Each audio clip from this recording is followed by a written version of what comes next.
ദൈവവചന നമ്മളോട് ദൈവം വ്യക്തമായിട്ട് സംസാരിച്ചുകൊണ്ടിരിക്കുന്നു എന്ന് ഞാൻ വിശ്വസിക്കുന്നു. इन दिनों में परमेश्वर की आत्मा स्पष्ट रूप से हमसे बात कर रहा है, ऐसा मैं विश्वास करता हूँ.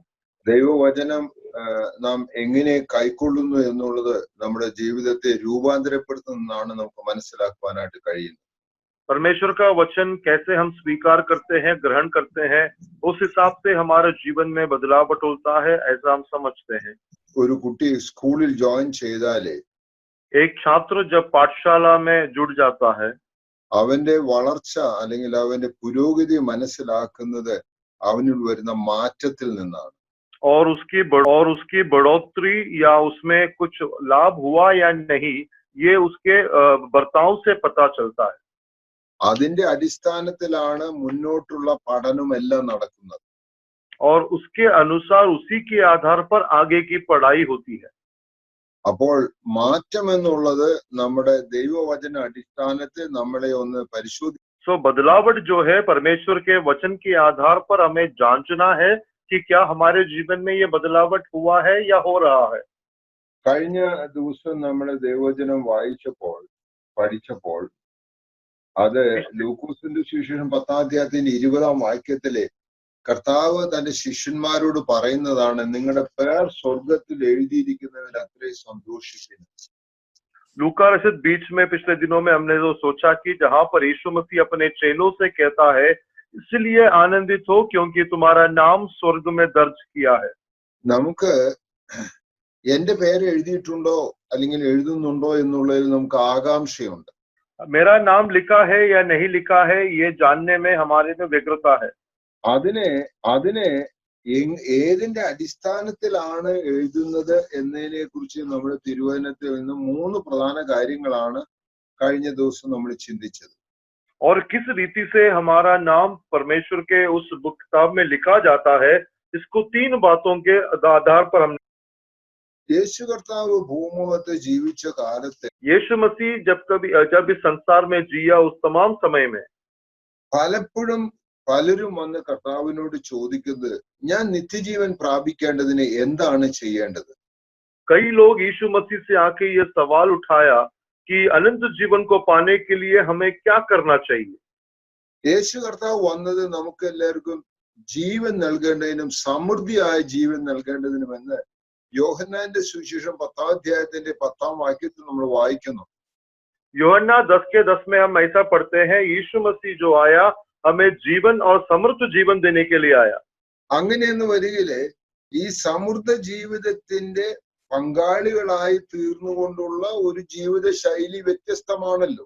तो ऐसा एक बहुतायत का जीवन जीने का जीवन शैली उसके साथ होना है. സത്യവേദ പുസ്തകത്തിലെ 3 രീതിയിലാണ് റെക്കോർഡിങ്ങിനെ കുറിച്ച് എഴുതിയിരിക്കുന്നത്. पवित्र शास्त्र में 3 रीति से रिकॉर्डिंग के बारे में बताया गया है. ഒന്ന് ബുക്ക് ഓഫ് ലൈഫ്, ജീവന്റെ പുസ്തകം. एक जीवन का किताब. 2 ബുക്ക് ഓഫ് റിമെമ്പറൻസ്. दूसरा यादगार का किताब. മൂന്നാമത്തേത് ഇത് എഴുതുന്നുണ്ട്, പക്ഷെ അത് മണ്ണിൽ എഴുതി വെക്കുന്നു എന്ന് കഴിഞ്ഞ ദിവസം നമ്മൾ കാണുവാനിടയുണ്ടായി. और तीसरा ये मिट्टी में लिखा जाता है, ऐसा हमने पिछले दिनों में पढ़ा. അപ്പോൾ ജീവന്റെ പുസ്തകത്തിൽ ഒരിക്കൽ എന്റെ പേര് എഴുതിയാൽ പിന്നെ അത് മായ്ച്ചു കളയുമോ എന്നൊരു ചോദ്യം നമ്മുടെ മനസ്സിലുണ്ടാകാം. तो एक सवाल हमारे मन में उठ सकता है, जीवन के किताब में अगर एक बार मेरा नाम दर्ज हो जाए, क्या वो कभी मिटाया जा सकता है? എന്നിട്ട് വീണ്ടും എന്റെ ജീവിതത്തിൽ മാറ്റം വന്നാൽ അത് വീണ്ടും എഴുതുമോ? और फिर उसके बाद फिर से अगर मेरी जीवन सुधर जाए, तो क्या दोबारा उसको लिखा जाएगा? ഇത് ആരാണ് എഴുതുന്നത്? और कौन ये? നമുക്ക് വായിക്കാം. പുറപ്പാട് പുസ്തകം 32-ാം അധ്യായത്തിന്റെ 33 മുതൽ 35 വരെയുള്ള വാക്യങ്ങൾ. निर्गमन 32 का 33 से लेके 35 तक पढ़ेंगे. യഹോവ മോശയോട്, എന്നോട് പാപം ചെയ്തവന്റെ പേർ ഞാൻ എന്റെ പുസ്തകത്തിൽ നിന്ന് മായ്ച്ചു കളയും. ആകയാൽ നീ പോയി ഞാൻ നിന്നോട് അരുളി ചെയ്ത ദേശത്തേക്ക് ജനത്തെ കൂട്ടിക്കൊണ്ടുപോകാം. എന്റെ ദൂതൻ നിന്റെ മുമ്പിൽ നടക്കും. എന്നാൽ എന്റെ സന്ദർശന ദിവസത്തിൽ ഞാൻ അവരുടെ പാപം അവരുടെ മേൽ സന്ദർശിക്കും എന്നരുളി ചെയ്തു.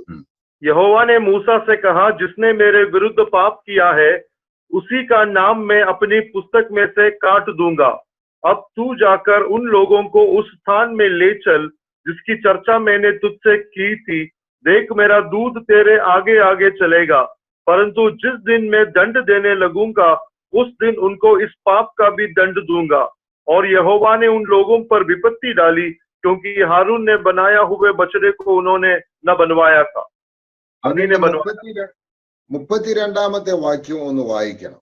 എങ്കിലും നീ അവരുടെ പാപം ക്ഷമിക്കണമേ, അല്ലെങ്കിൽ നീ എഴുതിയ നിന്റെ പുസ്തകത്തിൽ നിന്ന് എന്റെ പേർ മായ്ച്ചു കളയണമേ. उसी अध्याय का 32वां आयत, तो भी अब तू उनका पाप क्षमा कर, नहीं तो अपनी लिखी हुई पुस्तक में से मेरे नाम को काट दे। ഈ സന്ദർഭം ഏതാണെന്ന് നമ്മൊന്ന് മനസ്സിലാക്കണം. ये पृष्ठभूमि क्या है, इस बात को हमें पहले समझना है।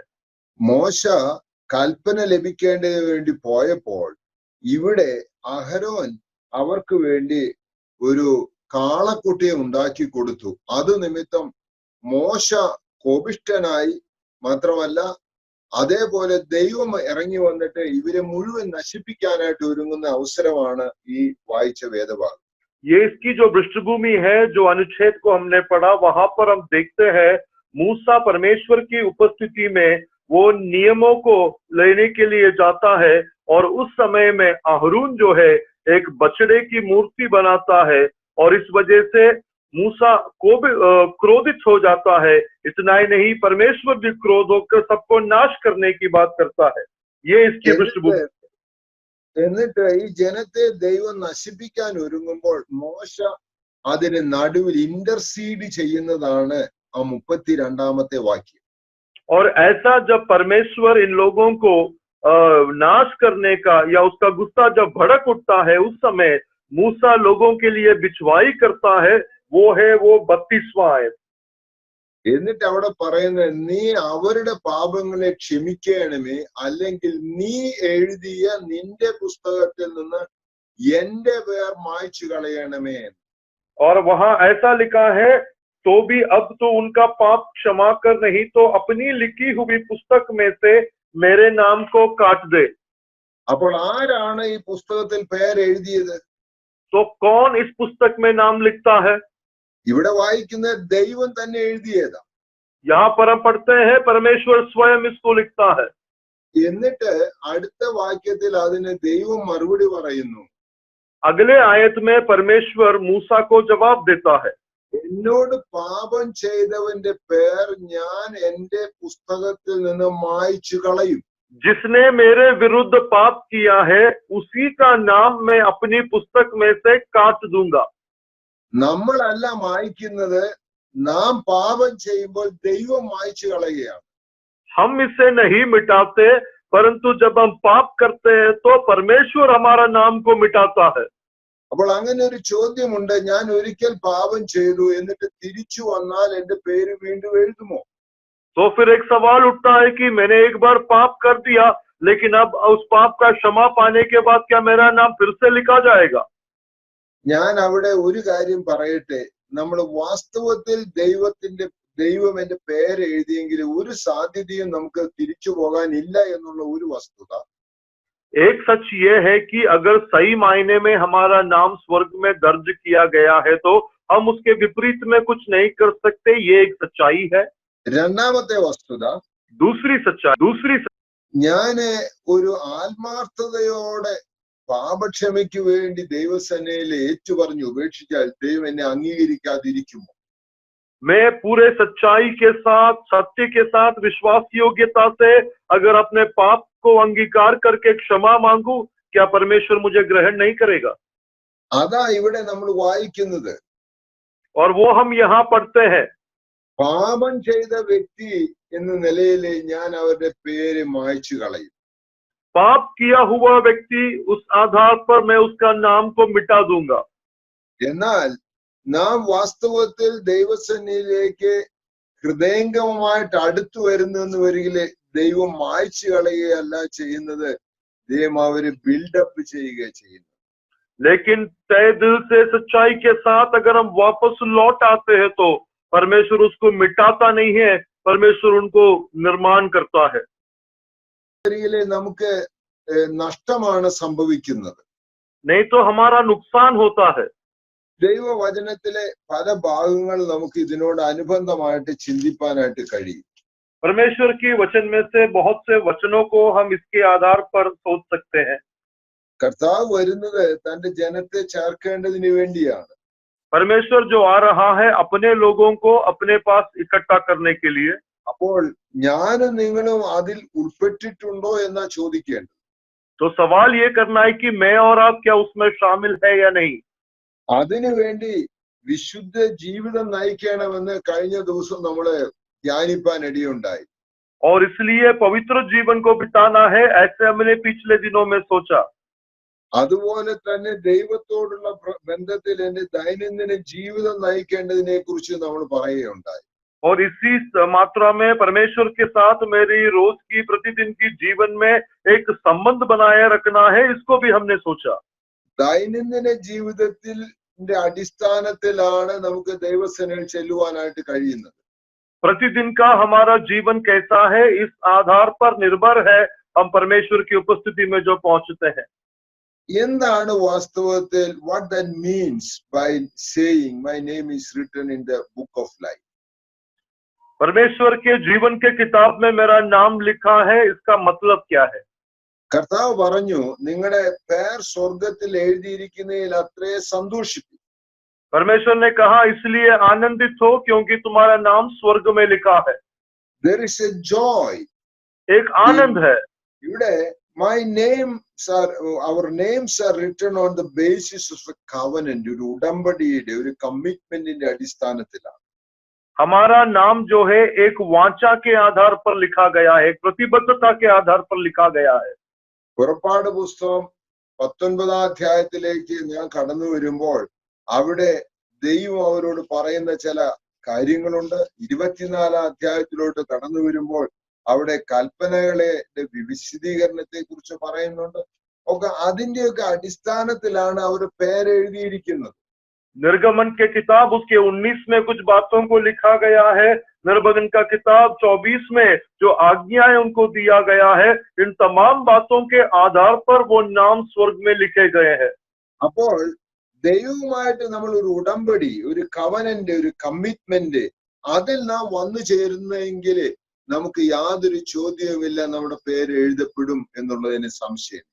तो परमेश्वर के साथ एक वांछा, एक प्रतिज्ञा, एक प्रतिबद्धता में जब हम आ जाते हैं तो कोई शक नहीं हमारा नाम स्वर्ग में लिखा जाएगा। അങ്ങനെയുള്ള അത് ആ സന്തോഷമാണ്, അതൊരു പ്രിവിലേജ് ആയതുകൊണ്ടാണ് നമുക്കത് സന്തോഷമായിട്ട് ഭവിക്കുന്നത്. और क्योंकि वो एक विशेष अधिकार है इसलिए हमें आनंद मिलता है। അതുകൊണ്ട് നമുക്ക് എന്റെ പേർ സ്വർഗത്തിൽ എഴുതിയിരിക്കുന്നതിൽ എന്നുള്ളത് പ്രൗഡ് അല്ല, നേരെ തിരിച്ച് ദൈവിക വിശുദ്ധി പ്രാപിച്ചവനായിട്ട് ജീവിക്കുക എന്നുള്ളതാണ് അതിന്റെ നെക്സ്റ്റ് നമ്മുടെ സ്റ്റെപ്പ്. और उसके लिए हमारा अगला कदम जो है, मेरा नाम स्वर्ग में दर्ज किया है, इसका मुझे घमंड नहीं होता, लेकिन और भी पवित्रताई और डर से अपने जीवन को बिताना है, ये मेरा अगला पड़ाव है। ഒരവസരത്തിൽ നമ്മൾ തെറ്റ് ചെയ്തു, एक मर्तबा हमने गलती कर दिया, എന്നാൽ അതിനെ നാം ന്യായീകരിക്കുന്നവരാണോ അതോ അത് ഏറ്റുപറഞ്ഞ് ഉപേക്ഷിക്കുന്നവരാണോ?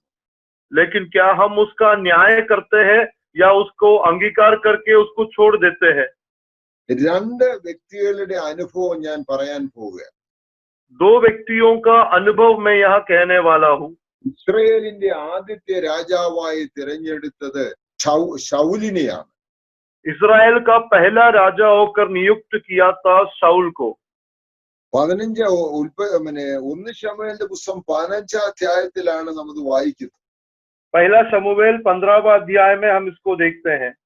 അവിടെ ശൗലിനോട് ദൈവം പറയുകയാണ്, നീ അമാലേക്കരെ പോയി നശിപ്പിച്ചേച്ച് തിരിച്ചു വരിക. वहां पर परमेश्वर शाऊल से कहता है अमालेक का निस्तनाबूद करके तू वापस आ। അതിന് ഉള്ള കാരണങ്ങളും അവിടെ 15 അധ്യായത്തിന്റെ 2-3 വാക്യങ്ങൾ നമ്മൾ കാണുന്നു. और पहला शमूएल 15वां अध्याय का 1 और दूसरे आयत में उसका कारण भी दिया हुआ है। എന്നാൽ ശൗല് അവിടെ പോയി താന് നല്ലതെല്ലാം ശേഖരിച്ചു, തന്റേതാക്കി. എന്നിട്ട് താന് നാട്ടിൽ വന്ന് അതായത് ഇസ്രായേലിൽ തിരിച്ചെത്തിയിട്ട് താൻ ഒരു സെലിബ്രേഷനും നടത്തി. और लेकिन वहां पर हम देखते हैं शाऊल जिसको नाश करने भेजा था वहां की उत्तम चीजों को इकट्ठा करता है। इतना ही नहीं, वो इजराइल में आकर एक बहुत बड़ा उत्सव मनाता है। ഇത് 15-ാം അധ്യായത്തിന്റെ 9-ാം വാക്യത്തിൽ നമുക്ക് കാണാൻ കഴിയുന്നു. 15वें अध्याय के 9वें आयत में हम इसको देख सकते हैं। അപ്പോഴാണ് ശമൂവേലിനോട് ദൈവം പറയുന്നത്, ഞാൻ അവനെ രാജാവാക്കിയതിൽ ഞാൻ മനസ്താപപ്പെട്ടിരിക്കുന്നു. और उस समय में परमेश्वर शमूएल से कहता है, मैं उसको राजा बनाया, इस कारण से मैं दुखी हूँ।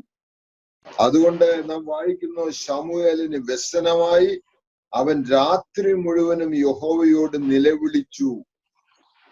शमूएल को दुख हुआ, क्रोध भड़का और वह रात भर यहोवा की दुहाई देता रहा। പിറ്റേ ദിവസം താനെ ശൗൽ രാജാവിനെ കാണുവാനായിട്ട് ചെല്ലുകയാണ്. और अगले दिन शाऊल राजा को मिलने के लिए शमूएल जाता है। അത് നമ്മൾ വായിക്കുന്നത് അതിന്റെ 13-ാമത്തെ വാക്യം മുതലാണ്. और 13वें आयत से हम इसको पढ़ सकते हैं। ശമൂവേൽ അടുത്തു വന്നപ്പോൾ അവൻ എതിരേറ്റ് ചെന്ന് പറഞ്ഞു, യഹോവയാൽ നീ അനുഗ്രഹിക്കപ്പെട്ടവൻ, ഞാൻ യഹോവയുടെ കൽപ്പന നിവർത്തിച്ചിരിക്കുന്നു. तब शमूएल शाऊल के पास गया और शाऊल ने उससे कहा, तुझे यहोवा की ओर से आशीष मिले, मैंने यहोवा की आज्ञा पूरी की है। ഒരു കാര്യം വ്യക്തമാകേണ്ടത്, ശമൂവേൽ അവിടെ ചെല്ലുന്നത് ഈ സംഭവങ്ങളെല്ലാം ദൈവാത്മാവ് വ്യക്തമാക്കിയതിന്റെ പേരിലാണ്. एक बात समझना, शमूएल जो वहां शाऊल का भेंट करने जाता है, पवित्र आत्मा से पूरे जानकारी पाने के बाद होता है। അപ്പോൾ ശമൂവേൽ ചോദിച്ചു, ഞാൻ കേൾക്കുന്ന ഈ ആളുകളുടെ മുക്രയും ഇതൊക്കെ എന്താണെന്ന് ചോദിച്ചു. और तब शमूएल पूछा, ये बकरियों का मिमियाना और बैलों का बबाना क्यों है?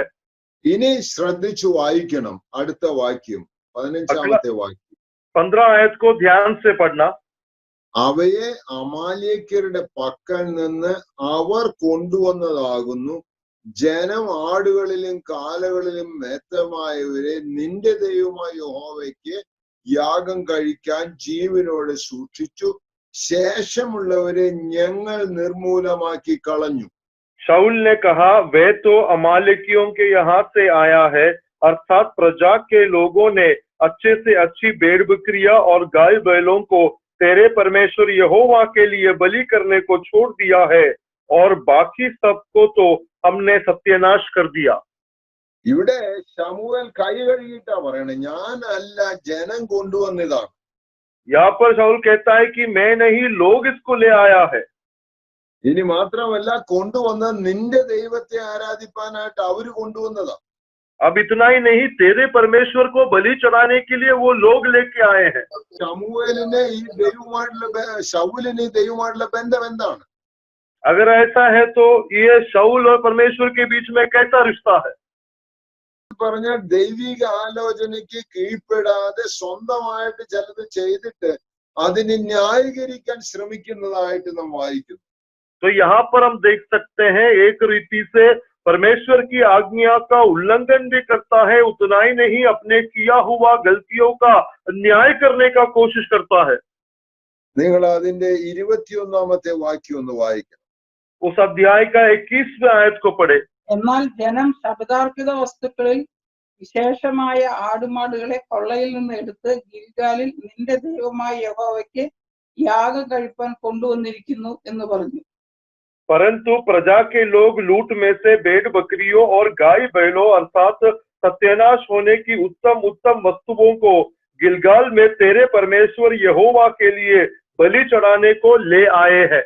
ശൗലിന്റെ റോൾ എന്താണ് ഇതിനകത്ത്?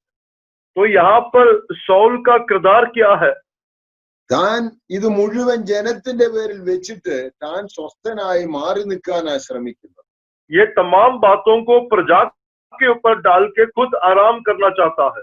ശമൂവേലിന്റെ മുഖാന്തരം ദൈവം ശൗലിനോട് പറഞ്ഞത്, നീ ഉന്മൂലനം ചെയ്തിട്ട് വേണം തിരിച്ചു വരാനെന്നാ പറഞ്ഞത്. शमूएल के द्वारा परमेश्वर ने अपना वाणी शाऊल को सुनाया था, अमालेकियों का सत्यानाश करना। എന്നാല് അതല്ല താൻ ചെയ്തത്. താൻ ന്യായീകരിച്ചുകൊണ്ട് പറയുന്നത് ജനം കൊണ്ടുവന്നതാ. लेकिन अपने आप को न्याय करते हुए वो ये कहता है, उसका ये तर्क है कि प्रजा ने ये लाया है। ഇനി നിങ്ങള് അടുത്ത 22, 23, 24 വാക്യങ്ങൾ വായിക്കും. अभी 22, 23 और 24वें आयत को पढ़ेंगे. ശമൂവേൽ പറഞ്ഞത്, യഹോവയുടെ കൽപ്പന അനുസരിക്കുന്നത് പോലെ ഹോമയാഗങ്ങളും ഹനനയാഗങ്ങളും യഹോവയ്ക്ക് പ്രസാദമാകുമോ? ഇതാ, അനുസരിക്കുന്നത് യാഗത്തെക്കാളും ശ്രദ്ധിക്കുന്നത് മുട്ടാടുകളുടെ മേധസ്സിനേക്കാളും നല്ലത്. മത്സരം ആഭിചാരദോഷം പോലെയും ശാഠ്യം മിഥ്യാപൂജ പോലെയും വിഗ്രഹാരാധനയും പോലെയും ആകുന്നു. നീ യഹോവയുടെ വചനത്തെ തള്ളിക്കളഞ്ഞതുകൊണ്ട് അവൻ നിന്നെയും രാജസ്ഥാനത്തിൽ നിന്ന് തള്ളിക്കളഞ്ഞിരിക്കുന്നു. ശൗൽ ശമൂവേലിനോട്, ഞാൻ ജനത്തെ ഭയപ്പെട്ടു അവരുടെ വാക്ക് അനുസരിച്ചതിനാൽ യഹോവയുടെ കൽപ്പനയും നിന്റെ വാക്കും ലംഘിച്ച് പാപം ചെയ്തിരിക്കുന്നു. എങ്കിലും എന്റെ പാപം ക്ഷമിച്ച് ഞാൻ യഹോവയെ നമസ്കരിക്കേണ്ടതിന് എന്നോടുകൂടെ പോരണമേ എന്ന് പറഞ്ഞു. शमूएल ने कहा, क्या यहोवा होम बलियों और मेल बलियों से उतना प्रसन्न होता है जितना कि अपनी बात के मानने जाने के प्रसन्न होता है? सुन, मानना तो बलि चढ़ाने से और कान लगाना मेढ़ों की चर्बी से उत्तम है. देख, बलवा करना और बावी कहने वालों से पूछना एक ही समान पाप है, और हट करना मूर्तों और गृह देवताओं की पूजा का तुल्य है. तूने जो यहोवा का बात को तुच्छ जाना, इसलिए उसने तुझे राजा होने से लिए तुझे तुच्छ जाना है. शाऊल ने शमूएल से कहा, मैंने पाप किया है. मैंने तो अपनी प्रजा के लोगों का भय मानकर और उनकी बात सुनकर यहोवा की आज्ञा और तेरी बातों का उल्लंघन किया. परंतु अब मेरे पाप को क्षमा कर और मेरे साथ लौटा कि मैं यहोवा का दंडवत करूं. ശൗൽ പറയുന്നത്, ഞാൻ ദൈവത്തെ അല്ല, ഞാൻ ജനത്തെ ഭയപ്പെട്ടു. ഭയപ്പെടേണ്ടത് ദൈവത്തെ ആയിരുന്നു. यहाँ पर शाऊल कहता है, मैं प्रजा का भय मानकर यहाँ पर ये किया. डरना परमेश्वर से है, लोगों से नहीं. അതുകൊണ്ടാണ് ഞാൻ ലംഘനം ചെയ്തത്.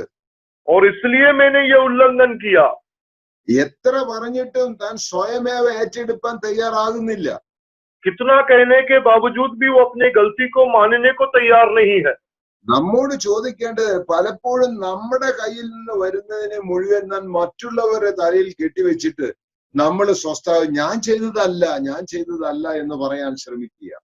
और हमारे से हमें ये सवाल करना है, कई मर्तबा हम जो करते हैं वो दूसरों के सर पर उस दोष को डालकर हम स्वस्थ होना चाहते हैं, और हम बार बार कहते हैं कि मैंने नहीं किया. കാരണം നമുക്ക് നമ്മുടെ തെറ്റിനെ നാം അംഗീകരിക്കാത്തിടത്തോളം കാലം ദൈവത്തിനെ അത് നമ്മെ സ്വീകരിക്കാനായിട്ട് കഴിയുകയില്ല. क्योंकि जब तक हमारी गलतियों को हम अंगीकार नहीं करते, परमेश्वर वो कैसे हमारे से स्वीकार कर पाएगा? അങ്ങനെയുള്ളവരെ കുറിച്ചാണ് നമ്മള് പുറപ്പാട് പുസ്തകത്തിലെ മോശയോട് ദൈവം പറയുന്നത്, പാപം ചെയ്യുന്നവന്റെ പേര് ഞാൻ മായ്ച്ചു കളയും. वैसे लोगों के बारे में निर्गमन में मूसा से परमेश्वर कहता है, जो पाप करता है उसका नाम मैं मिटा दूंगा. പിന്നീട് നാം വായിക്കുന്നത് രാജസ്ഥാനം എനിക്ക് നഷ്ടപ്പെട്ടതായിട്ടാണ് നാം വായിക്കുന്നത്. आगे हम पढ़ते हैं, वो राजस्थान जो है उसको नष्ट हो जाता है. അന്നു മുതലേ പൈശാചിക ഒരു പിടിയിലായി മാറി. और उस दिन से अशुद्ध आत्मा के कहर में आ गया. അതുകൊണ്ട് ഞാൻ പറഞ്ഞു വരുന്നതിന്റെ താല്പര്യം, इसलिए जो मैं कहना चाहता हूँ उसका तात्पर्य, നമുക്ക് വാസ്തവത്തിൽ ഒരു ഉടമ്പടിയുണ്ട് ദൈവവുമായിട്ട്. हमें परमेश्वर के साथ एक वांछा है.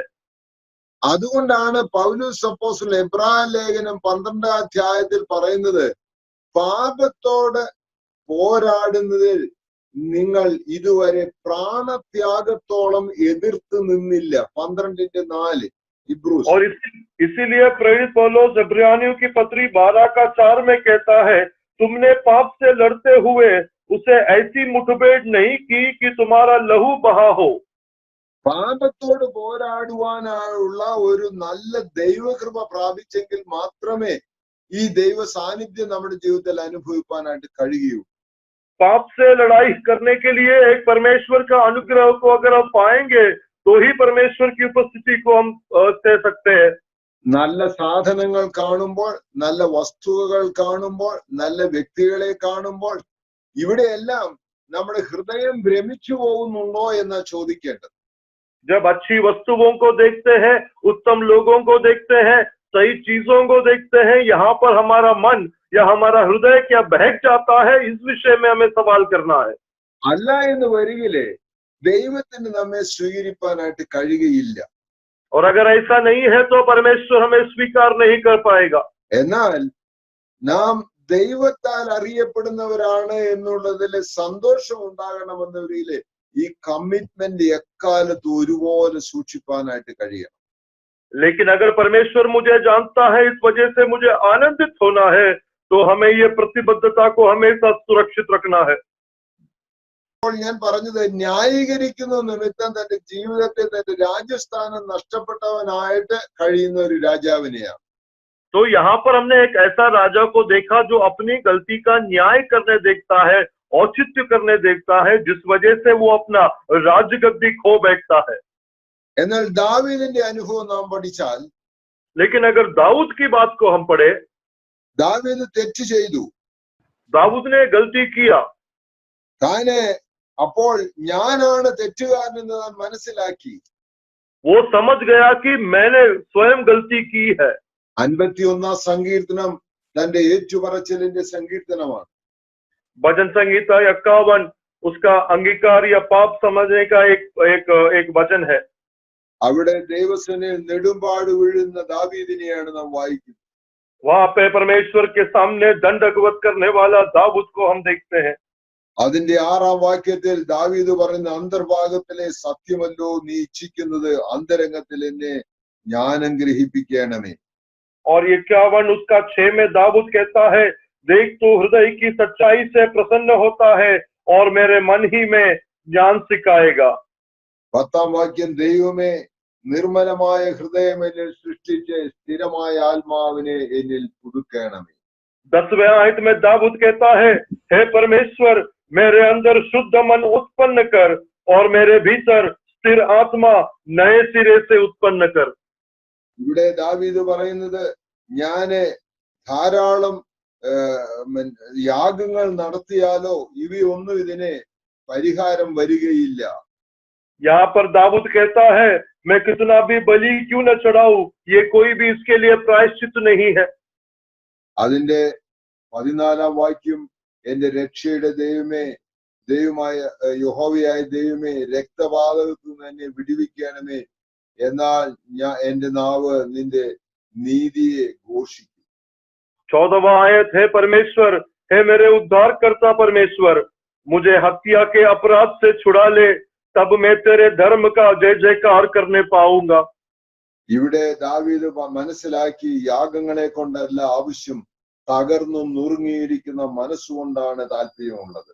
यहाँ पे दाऊद समझ गया कि बलि चढ़ाने से कुछ नहीं होता, लेकिन एक टूटा हुआ पिसा हुआ मन परमेश्वर को चाहिए। മറച്ചു വെക്കും തോറും ജീവിതത്തിൽ തകർച്ചയുടെ അനുഭവമാണ് ഉണ്ടാകുന്നുള്ളൂ. जितना हम छिपाते हैं उतना हमारे जीवन में नाश होने का कारण बनता है। നാം 32-ാം സങ്കീർത്തനത്തിൽ വായിക്കുന്നു, ഞാൻ മിണ്ടാതിരുന്നപ്പോൾ നിത്യമായ ഞെരുക്കത്താൽ എന്റെ അസ്ഥികൾ ക്ഷയിച്ചുപോയി. भजन संगीता 32 में हम पढ़ते हैं, जब मैं चुप रहा तो मेरी हड्डियां मेरे अंदर सूख गई। രാവും പകലും നിന്റെ കൈ എന്റെ മേൽ ഭാരമായിരുന്നു. रात और दिन तेरा हाथ उसके नीचे में दबा रहा। എന്റെ ലംഘനങ്ങളെ യഹോവയോട് ഏറ്റു പറയും എന്ന് ഞാൻ പറഞ്ഞു. അപ്പോൾ നീ എന്റെ പാപത്തിന്റെ കുറ്റം ക്ഷമിച്ചു തന്നു. और जब मैंने मेरे मन में सोचा कि मैं मेरा अधर्म नहीं छुपाऊंगा, तब परमेश्वर ने मेरे पाप को क्षमा किया। പ്രിയമുള്ളവരെ, ഇത് ദൈനംദിന ജീവിതത്തില് നമ്മള് ദൈവത്തോട് അടുക്കുന്ന അവസരത്തെ പാപത്തോട് നിന്ന് നമുക്ക് അകന്ന് ജീവിപ്പാനായിട്ട് കഴിയുന്നത്. हमारे प्रतिदिन की जीवन में जब परमेश्वर के नजदीक हम जाते हैं तो पाप से दूर होकर हमें जीना है। എനിക്കറിയാവുന്ന ഒരു പ്രിയ സഹോദരൻ ഉണ്ടായിരുന്നു. एक प्रिय भाई है जिसे मैं जानता था। അദ്ദേഹം ഒരു ഓഫീസിൽ ജോലി ചെയ്യുന്നയാളാണ്. वो एक दफ्तर में काम करने वाला व्यक्ति है। അവിടുത്തെ ഒരു അറ്റൻഡർ പോലെയാണ് തന്റെ ജോലി, അല്ലാതെ വലിയ ജോലിയൊന്നുമല്ല. और वहां का एक अटेंडर के नाई उनका काम है, बहुत ज्यादा मुश्किल का काम नहीं है। ആ ഓഫീസിൽ നിന്നുള്ള അന്ന് കാലത്തെ ലെറ്റേഴ്സിനെല്ലാം സ്റ്റാമ്പ് ഒട്ടിച്ച് വിടാനായിട്ട് ഇദ്ദേഹത്തിന്റെ കയ്യിൽ കൊടുത്തയക്കും. और उस ऑफिस में जितना भी पत्र भेजना होता है उन तमाम उसके ऊपर स्टैम्प का मोहर लगाने के लिए इनके पास दिया जाता है। അപ്പോൾ ഓഫീസിൽ നിന്ന് തന്നെ സ്റ്റാമ്പ് എല്ലാം ഒട്ടിച്ച് കൊടുത്തയക്കുന്നത്. तो ऑफिस में ही पूरा स्टैम्प वगैरह उस पर चिपका कर वो पत्र को दिया जाता है। താൻ പെട്ടെന്ന് വീട്ടിൽ പോയിട്ട് അതിൽ സ്റ്റാമ്പ് എല്ലാം ഇളക്കി എടുക്കും. ഈ ഈ ഈ ലെറ്റേഴ്സ് എല്ലാം ഒരു ചാക്കിനകത്ത് ഇട്ടിച്ച് ഈ സ്റ്റാമ്പ് എല്ലാം പുറമെ ആവശ്യക്കാരെ തനിക്ക് അറിയാം അവരെയൊക്കെ കൊണ്ടുകൊടുക്കും. तो ये घर में जाके तुरंत ये पत्र में जितना भी स्टैम्प लगाया होता है ये सब निकाल लेते हैं और ये पत्र एक बोनी में डाल के दिया जाता है और ये स्टैम्प जो उनको पहचान के हैं उन लोगों को दे देता है। ഏകദേശം 6 മാസത്തോളം അങ്ങനെ തുടർന്നു. लगभग 6 महीने उन्होंने ये काम किया।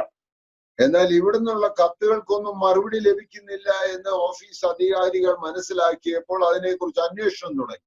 और दफ्तर के अधिकारियों को जब पता चला यहाँ से जो भी खत जाता है उसका कोई रिप्लाई नहीं आ रहा, जवाब नहीं आ रहा, तो उन्होंने इनका एक तहकीकात किया। ഈ അറ്റൻഡറിനോട് ചോദിച്ചു, നിങ്ങള് ഇതെല്ലാം ശരിക്കും അയക്കുന്നില്ലേ, എന്താ ഇവിടുന്ന് പോകുന്നതായിട്ട് ഞങ്ങൾക്ക് കാണുന്നില്ലല്ലോ, മറുപടി ഒന്നും കിട്ടുന്നില്ലല്ലോ എന്ന്.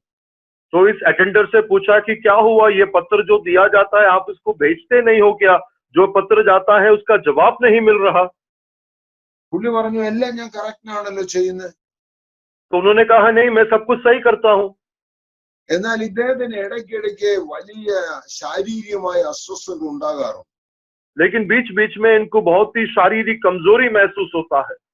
തന്റെ മസിൽസ് ഇങ്ങനെ പിടിക്കുക, उनका पूरा मसल जो है वो तन जाता है। തനിക്ക് ഇടയ്ക്കിടയ്ക്ക് ഒരു വലിയ വിശപ്പില്ലായ്മ ഉണ്ടാകുക, बीच बीच में उनको भूख नहीं लगता। ഇങ്ങനെയുള്ളതൊക്കെ കടന്നു പോവുക. और ऐसे घटनाओं के द्वारा वो जा रहा है। ഒരു ദിവസം അവിടുത്തെ ഓഫീസർ അദ്ദേഹത്തെ ഒന്ന് കൃത്യമായി സംസാരിക്കാനായിട്ട് അദ്ദേഹമായിട്ടൊരു ഫെലോഷിപ്പിന് വേണ്ടി അദ്ദേഹത്തിന്റെ വീട്ടിൽ ചെന്നു. एक दिन वहां का एक अधिकारी जो है इनके साथ एक व्यक्तिगत समय बिताने के लिए इनके घर चला गया। അവിടെ ഇരുന്ന് അവർ അല്പസമയം പ്രാർത്ഥനയ്ക്ക് വേണ്ടിയും വചനധ്യാനത്തിന് വേണ്ടി സമയം ചെലവഴിച്ചു. वहां पर उन्होंने थोड़ी देर वचन पढ़ने के लिए और वचन को मगन करने के लिए समय बिताया।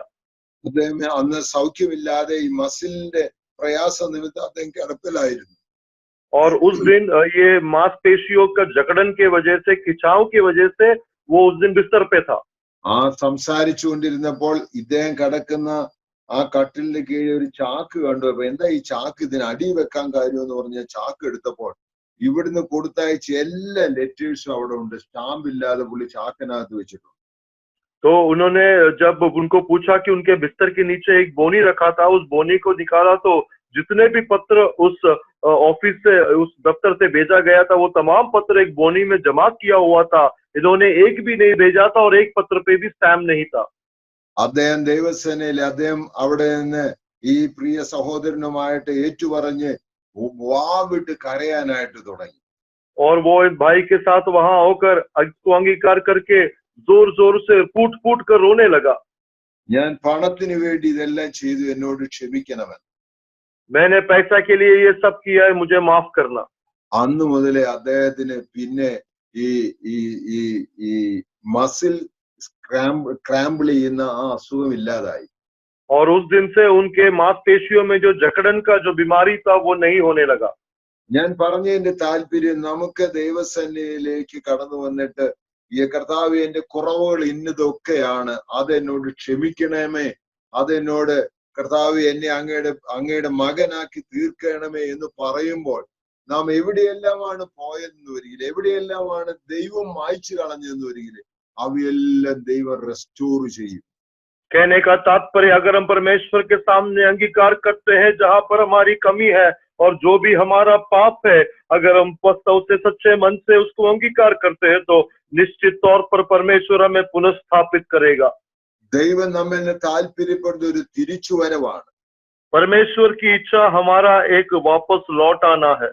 ഒരു വിശുദ്ധ ജീവിതം നയിപ്പാനുള്ള നമ്മുടെ തീരുമാനത്തിൽ നാം ഉറച്ച് മുന്നോട്ട് നീങ്ങണം. और एक पवित्र जीवन को बिताने के हमारे उस निर्णय में दृढ़ता से हमको आगे बढ़ना है।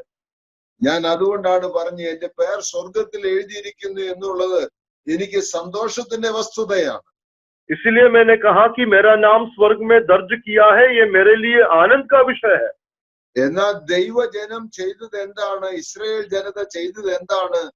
അവരൊരു വിഗ്രഹത്തെ ഉണ്ടാക്കി ദൈവത്തിന് പകരം അതിനു വേണ്ടി അതിനെ സ്ഥാപിച്ച് ആരാധിപ്പാനായിട്ട് തുടങ്ങി. लेकिन इजराइल के लोगों ने क्या किया? परमेश्वर के एवज में एक मूर्ति बनाकर परमेश्वर को जो स्तुति और दंडवत करना था, वो महिमा उस मूर्ति को दिया। പുറപ്പാട് പുസ്തകം 20-ാം അധ്യായത്തില് നമ്മൾ കാണുന്നുണ്ട്, ഡോണ്ട് മേക്ക് എനി ഗ്രേവൻ ഇമേജസ്. निर्गमन 20 में हम देखते हैं कोई भी मूर्ति ना बनाओ, ये नियम दिया गया। എന്നാൽ ദൈവം കൊടുത്ത പ്രമാണം വിട്ട് എപ്പോഴെല്ലാം നാം യാത്ര ചെയ്യുന്നു അപ്പോഴെല്ലാം നാം നാശത്തിന്റെ വക്കിലോട്ടാണ് യാത്ര ചെയ്യുന്നത്. लेकिन परमेश्वर ने दिया हुआ नियमों का जब भी हम उल्लंघन करते हैं, हम नाश में की ओर सफर करते हैं। നാം പുറപ്പാട് പുസ്തകം 32-ാം അധ്യായത്തിന്റെ 34-ാം വാക്യത്തിൽ ദൈവം തന്നെയാണ് പറയുന്നത്, ആരെല്ലാം പാപം ചെയ്യുന്നു അവന്റെ പേര് ഞാൻ മായ്ച്ചു കളയും. निर्गमन का किताब 32 का 33 में तो जो परमेश्वर कहता है कि जो कोई भी पाप करता है, 34वां आयत में उसका नाम काट दूंगा। പ്രിയോട് ചോദിക്കേണ്ടത്, എനിക്ക് വാസ്തവത്തിൽ ദൈവിക കൽപ്പന ദൈനംദിന ജീവിതത്തിൽ അനുസരിപ്പാൻ കഴിയുന്നുണ്ടോ എന്നുള്ളതാണ്. प्रिय लोगों, मुझे सवाल करना है कि प्रतिदिन क्या मैं परमेश्वर की आज्ञाओं को मान पाता हूँ? ഞാൻ വിശുദ്ധനായ ദൈവത്തെയാണ് ആരാധിക്കുന്നത്. मैं पवित्र परमेश्वर की प्रार्थना करता हूँ। ഏതെല്ലാം അവസരത്തിൽ തെറ്റുകൾ വന്നു പോയിട്ടുണ്ടോ അവ ക്ഷമയോടുകൂടെ കർത്താവേ ഇന്നതാണ് വന്നത് പോയത് അതെന്നോട് ക്ഷമിക്കണമെന്ന് വാവിട്ട് കരയുന്ന ഒരു അനുഭവം ഉണ്ടാകട്ടെ. और जो जो गलतियां मैंने किया है उसको स्मरण करते हुए ग्रहण कर कर परमेश्वर ये फलाना फलाना गलतियां पाप मेरे जीवन में हो गया है, इसे स्मरण करके हमें फूट फूट कर रोने का अनुभव होना है। അപ്പോൾ എന്റെ പേര് ജീവന്റെ പുസ്തകത്തിൽ എഴുതിയിരിക്കുന്നു എന്നുള്ളതിന്റെ കാരണം ഞാൻ ദൈവമായിട്ട് ഉടമ്പടി എടുത്തതിന്റെ അടിസ്ഥാനത്തിലാണ് എന്റെ പേര് എഴുതിയത്. तो मेरा नाम स्वर्ग के जीवन के किताब में लिखा जाने का कारण मैंने परमेश्वर के साथ जो एक वांछा बांधा है। ആ ഒരു കവനന്റെ നാം ചെയ്തത് പല അനുഭവത്തിലൂടെയല്ലേ? और वो वाचा हमने कई अनुभवों के द्वारा किया है। യേശുവിനെ രക്ഷകനും കർത്താവുമായി സ്വീകരിച്ചു. यीशु मसीह को उद्धारकर्ता और तारणहारा के रूप में स्वीकार किया। കർത്താവിന്റെ ആജ്ഞകൾ അനുസരിപ്പാൻ ഞാൻ നമ്മെ തന്നെ ഏൽപ്പിച്ചു കൊടുത്തു. परमेश्वर की आज्ञाओं को मानने के लिए मैंने अपने आप का समर्पण किया। ആ കവനന്റിന്റെ അടിസ്ഥാനത്തിൽ എനിക്ക് ദൈവ മകനാകുവാൻ അവൻ അധികാരം നൽകി തന്നു. और उस वाचा के आधार पर मुझे उसका संतान होने का मुझे अधिकार दिया। അങ്ങനെ ഒരു രണ്ടാമത്തേത് എന്റെ റെസ്പോൺസിബിലിറ്റി എന്റെ ദൈവത്തെ അനുഗമിക്കുന്നതാണ്. सो ऐसा है तो मेरी जो जिम्मेदारी है मेरे परमेश्वर के पीछे हो लेना। അങ്ങനെ ഒരു ദൈവത്തിന് എന്നോടുള്ള താല്പര്യം എന്നാന്നറിയാമോ? तो ऐसा है तो परमेश्वर को मुझ में कौन सी रुचि है? എന്റെ മകനെ മകളെ തൊടുന്നവൻ ദൈവത്തിന്റെ കൺമണിയെ തൊടുന്നു എന്ന് സെഖര്യാ പ്രവചനം 2-ാം അധ്യായത്തിന്റെ 8-ാം വാക്യത്തിൽ നമ്മൾ വായിക്കുന്നു. जकरिया नबी का किताब 2:8 में हम पढ़ते हैं, जो मेरे बेटा या बेटी को छूता है वो मेरे आंखों के पुतली को छूने जैसा है। പുറപ്പാട് പുസ്തകം 20-ാം അധ്യായത്തിൽ നമ്മൾ വായിക്കുന്നു, നിങ്ങൾ യാതൊന്നിന്റെയും ഇമേജ് ഉണ്ടാക്കരുത്. निर्गमन 20 में पढ़ते हैं, तुम्हें किसी का भी मूर्ति नहीं बनाना है। അങ്ങനെ വരികിലെ ഞാൻ നിങ്ങൾക്ക് വേണ്ടി ചുമതലപ്പെട്ടുകൊള്ളാം എന്നാ ദൈവം പറയുന്നത്. ऐसा हो तो मैं तुम्हारी जिम्मेदारी लूंगा, ऐसा परमेश्वर कहता है। നിന്റെ 1000 തലമുറ വരെ ഞാൻ നിനക്ക് വിശ്വസ്ത പുലർത്താം എന്നാ പറയുന്നത്.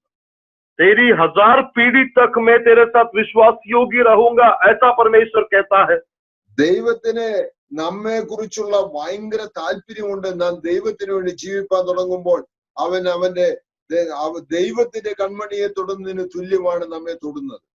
तो परमेश्वर के लोगों को छूना उसकी आंखों की पुतली को छूने के जैसा है। ശദ്രക്ക് മേശക്ക് അബേദ്നെഗോവിനെ നിങ്ങൾ പഠിച്ചു. शद्रक मेशक अबेदनगो को हमने सीखा है। അവരെ ഇത് തീച്ചൂളിൽ വലിച്ചെറിയുമ്പോൾ അവരോടുകൂടെ നാലാമതൊരുവൻ സഞ്ചരിക്കുന്നു. അവൻ ആരാണ്?